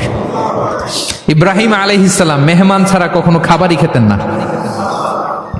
ওনার দ্বিতীয় ছেলে যখন দুনিয়ায় আসবে, ইসহাক আলাইহিস সালাম, তার সুসংবাদ নিয়ে যখন ফেরেশতারা আসছিল, উনি একটা আস্ত গরুর বাছুর ভুনা করে ফেরেশতাদের সামনে হাজির করেছিলেন। আনজা আবি ইজলিন হানিফ, কোরআনে এসেছে কাবাব করা ভুনা গরুর বাচ্চা। আল্লাহু আকবার। কারণ তিনি তখন বুঝতে পারেন না যেটা ফেরেশতা, মানুষের সূরাতে এসেছিল তো, দিলেন, প্রেজেন্ট করলেন একটা আস্ত গরুর বাছুর কাবাব করা। আল্লাহু আকবার। তাহলে সম্পর্ক বিল্ড আপ করার 9 নম্বর পদ্ধতি কি ছিল? হ্যাঁ, মেহমানদারি, আপ্যায়ন, হসপিটালিটি। মনে থাকবে? ইনশাল্লাহ নাই এবার, ডবল ইনশাআল্লাহ। মাশাআল্লাহ। আমার কেপটাউনের ভাইরা তো আলহামদুলিল্লাহ, আল্লাহ তাআলা অনেক সমৃদ্ধি দিয়েছে, আরো দেখ। কৃপণতা করবেন না, কৃপণদের আল্লাহ পছন্দ করে না, কৃপণদের আল্লাহ পছন্দ করে না। হাত উজাড় করে দিবেন, উপর থেকে উজাড় করে আপনাকে দিবে কে? হসপিটালিটি, মেহমানদারি করা, হৃদ্যতা বাড়ে। কয়টা গেল? বাকি রইল কয়টা? 10 নম্বর। 10 নম্বর হচ্ছে রিকনসিলিয়েশন, সেটেলমেন্ট, মিলিয়ে দেয়া, যেটা দিয়ে আয়াত শুরু করেছি। 2 জন ঝগড়া লাগছে, দূর থেকে লাগাই দিব আমরা, নাকি? অনেকে কিন্তু দূর থেকে মজা নেয়, ওই যে এটা লাগছে 2টা আরো লাগুক, আরেকটু হাতাহাতি, ঘুষাঘুষি, কিলাকিলি, মারামারি, মামলা হামলা, আছে না নাই? দূর থেকে অনেকে কি নেয়? মজা নেয়। এটা মুনাফিকের আলামত, এটা করবেন না। বরং আপনি মিলিয়ে দেওয়ার চেষ্টা করবেন। কয়েকটা জায়গায় মিথ্যা বলাও জায়েজ আছে, এর মধ্যে একটা হচ্ছে মিলায়া দেয়া। একদিন বললেন, ভাই উনি তো আপনার ব্যাপারে খুব চমৎকার একটা কথা বললো। আমার ব্যাপারে? এই লোক কি বলছে, কি বলেন তো, কি বললো? তখন আপনি বললেন, আরে এই তো উনি তো বলতেছে আপনি নাকি এরকম খুব ভালো, এই সেই। সে তো খুশিতে বাকবাকু। বাহ, আমি তো এতদিন এটা খারাপ মনে করছিলাম। এত ঝগড়াঝাটি, আর বাইরে বাইরে আমার প্রশংসা করে, আলহামদুলিল্লাহ, ভালো, দেখি কি হয়। ওরে যে আবার একদিন বললেন, আরে ভাই ওনার সাথে দেখা, কথা প্রসঙ্গে তো আপনার ব্যাপারে বলতে যে বললো আপনি নাকি এরকম করছিলেন, ভালো একটা কাজ। সে অবাক হয়ে যাবে, দেখবেন যে এরপরে 2 জনের যখন রাস্তায় দেখা হয়ে গেছে, একে অপরকে সালাম দিয়ে ফেলতেছে, হ্যাঁ, মুসাফা করে ফেলতেছে, কথা বলতেছে, কোন একটা ইস্যু ধরে তারা মিলে যাওয়ার চেষ্টা করতেছে। কারণ 2 জনের মধ্যে হৃদ্যতা আগে থেকেই তো, হৃদয়টা কোল ডাউন হয়ে আছে, ঠিক কিনা বলেন? আর এই মধ্যস্থতা করেছেন কে? আপনি আপনি আপনি মধ্যস্থতা করছেন। রিকনসিলিয়েশন, মিলায়ে দিবেন। তাহলে ঝগড়া লাগলে আজকে থেকে আমরা কি করব? মিলায়ে দিব, সেটেলমেন্ট করে দিব। আল্লাহ বলেন ফাত্তাকুল্লাহ ওয়া আসলিহু যাতা বাইনিকুম, আল্লাহরে ভয় করো আর নিজেদের মধ্যে বিবাদ বিরোধ হলে এটার উস্কে দিও না, মিলিয়ে দাও। কি করো? মিলিয়ে দাও। একটা অত্যন্ত জরুরি হাদিস বলছি, মনোযোগ দিয়ে শোনো, এটা বলে শেষ করব। বিষ্ণু ইসলাম একবার সাহাবাদেরকে বলেন, আলা উখবিরুকুম বিআফদল মিন দারাজাতি সিয়ামি ওয়াস সালাতি ওয়াস সাদাকা। সাহাবাদেরকে বলেন, ও সাহাবারা, নামাজের চেয়েও, রোজার চেয়েও, দান খয়রাতের চেয়েও একটা বড় ইবাদত আছে, এটা কি আমি কি তোমাদের বলবো না? সাহাবারা তো অবাক, নামাজের চেয়েও বড় ইবাদত, রোজার চেয়েও বড়, দানের চেয়েও বড়। ক্বালু বালা ইয়া রাসূলুল্লাহ। সাহাবারা বললেন, অবশ্যই হে নবী, হ্যাঁ আপনি বলেন সেটা কি? বিষ্ণু ইসলাম বললেন, ইসলাহু যাতিল বাইন, বিবাদমান দুই গ্রুপকে মাঝখান দিয়ে যে মিলিয়ে দেয়া। নামাজের চেয়েও বড়, রোজার চেয়েও, সাদাকার চেয়েও বড়, মিলায় দেওয়া। আমরা মনে করি সেজদা দিতে দিতে কপালে দাগ ফেলে দিছি, এটাই তো বড় ইবাদত। এটা তো নিঃসন্দেহে বড় ইবাদত।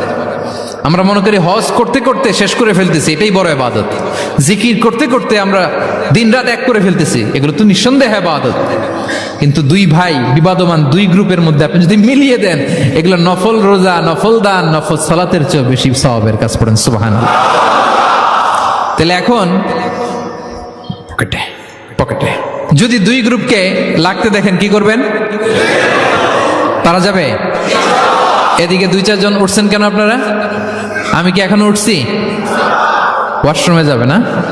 আর 2 মিনিট বসেন, বসেন। তাহলে বিবাদমান দুই পক্ষকে মিলিয়ে দেয়া অনেক বড় সওয়াবের কাজ। এবং বিষ্ণু ইসলাম নিজে এই কাজটা করতেন। আমার ক্যাপ্টেনের ভাইয়েরা মিলিয়ে দিতেন। সেই বুখারীতে একটা বাব আছে, বাবু কওলিল ইমাম ইযহাবু বিনা নুসলিহ বাইনাহুম। বিষ্ণু ইসলাম ঝগড়া দেখলেই বলতেন, ইযহাবু বিনা, আমাকে নিয়ে যাও, নুসলিহ বাইনাহুম, আমি মিলিয়ে দেব। কোবাপল্লীতে একবার দুই সাহাবীদের গ্রুপ ঝগড়া লাগছে। দুই সাহাবীদের গ্রুপ ঝগড়া লাগছে কোবাপল্লীতে। বিষ্ণু ইসলাম বললেন, কোথায় ঝগড়া? কোবায়। বিষ্ণু বলেন, ইযহাবু বিনা, ঝামেলা কি, আমারে নিয়ে যাও, নুসলিহ বাইনাহুম, আমি মিলাই দিব। সুবহানাল্লাহ। হি ওয়াজ এ ভেরি গুড মিডিয়েটর। মধ্যস্থতা করতেন পারতেন, চমৎকার বিশ্বনবী। বিবাদমান দুই পক্ষকে মিলিয়ে দিতেন। আউস খাজরাজের 100 বছরের যুদ্ধ বিশ্বনবী মিলাই দিতেন। সুবহানাল্লাহ পড়েন। মনে থাকবে? তাহলে যে আয়াত দিয়ে শুরু করেছিলাম সে আয়াত দিয়ে শেষ করি। ইন্নামাল মুমিনুনা ইখওয়া, বিশ্বাসীরা ভাই ভাই। ফাসলিহু বাইনা আখাওয়াইকুম, এই ভ্রাতৃত্বের মধ্যে বিবাদ হলে কি করো? মিলিয়ে দাও, কারণ তোমরা হচ্ছে ইখওয়াতুন ফিদ্দিন, দিনী ভাই। আর দিনী ভাইয়েরা এক দেহ এক প্রাণ, এক দেহ। ফাত্তাকুল্লাহ, আল্লাহকে ভয় করো। লাআল্লাকুম তুরহামুন, রহমতের বাড়িধারা নাজিল করবে কে? তাহলে সম্মানিত সুধী, আমাদের এই ভেঙে যাওয়া ভঙ্গুর সম্পর্কগুলোকে যেন আমরা জোড়া লাগাই। আমাদের পারস্পরিক হৃদ্যতা, ভালোবাসা, এগুলো বাড়ানোর জন্য ইসলামের দেয়া যে 10টা ফর্মুলা আজকে বলেছি, এগুলো যেন আমরা আমল করি। পারা যাবে?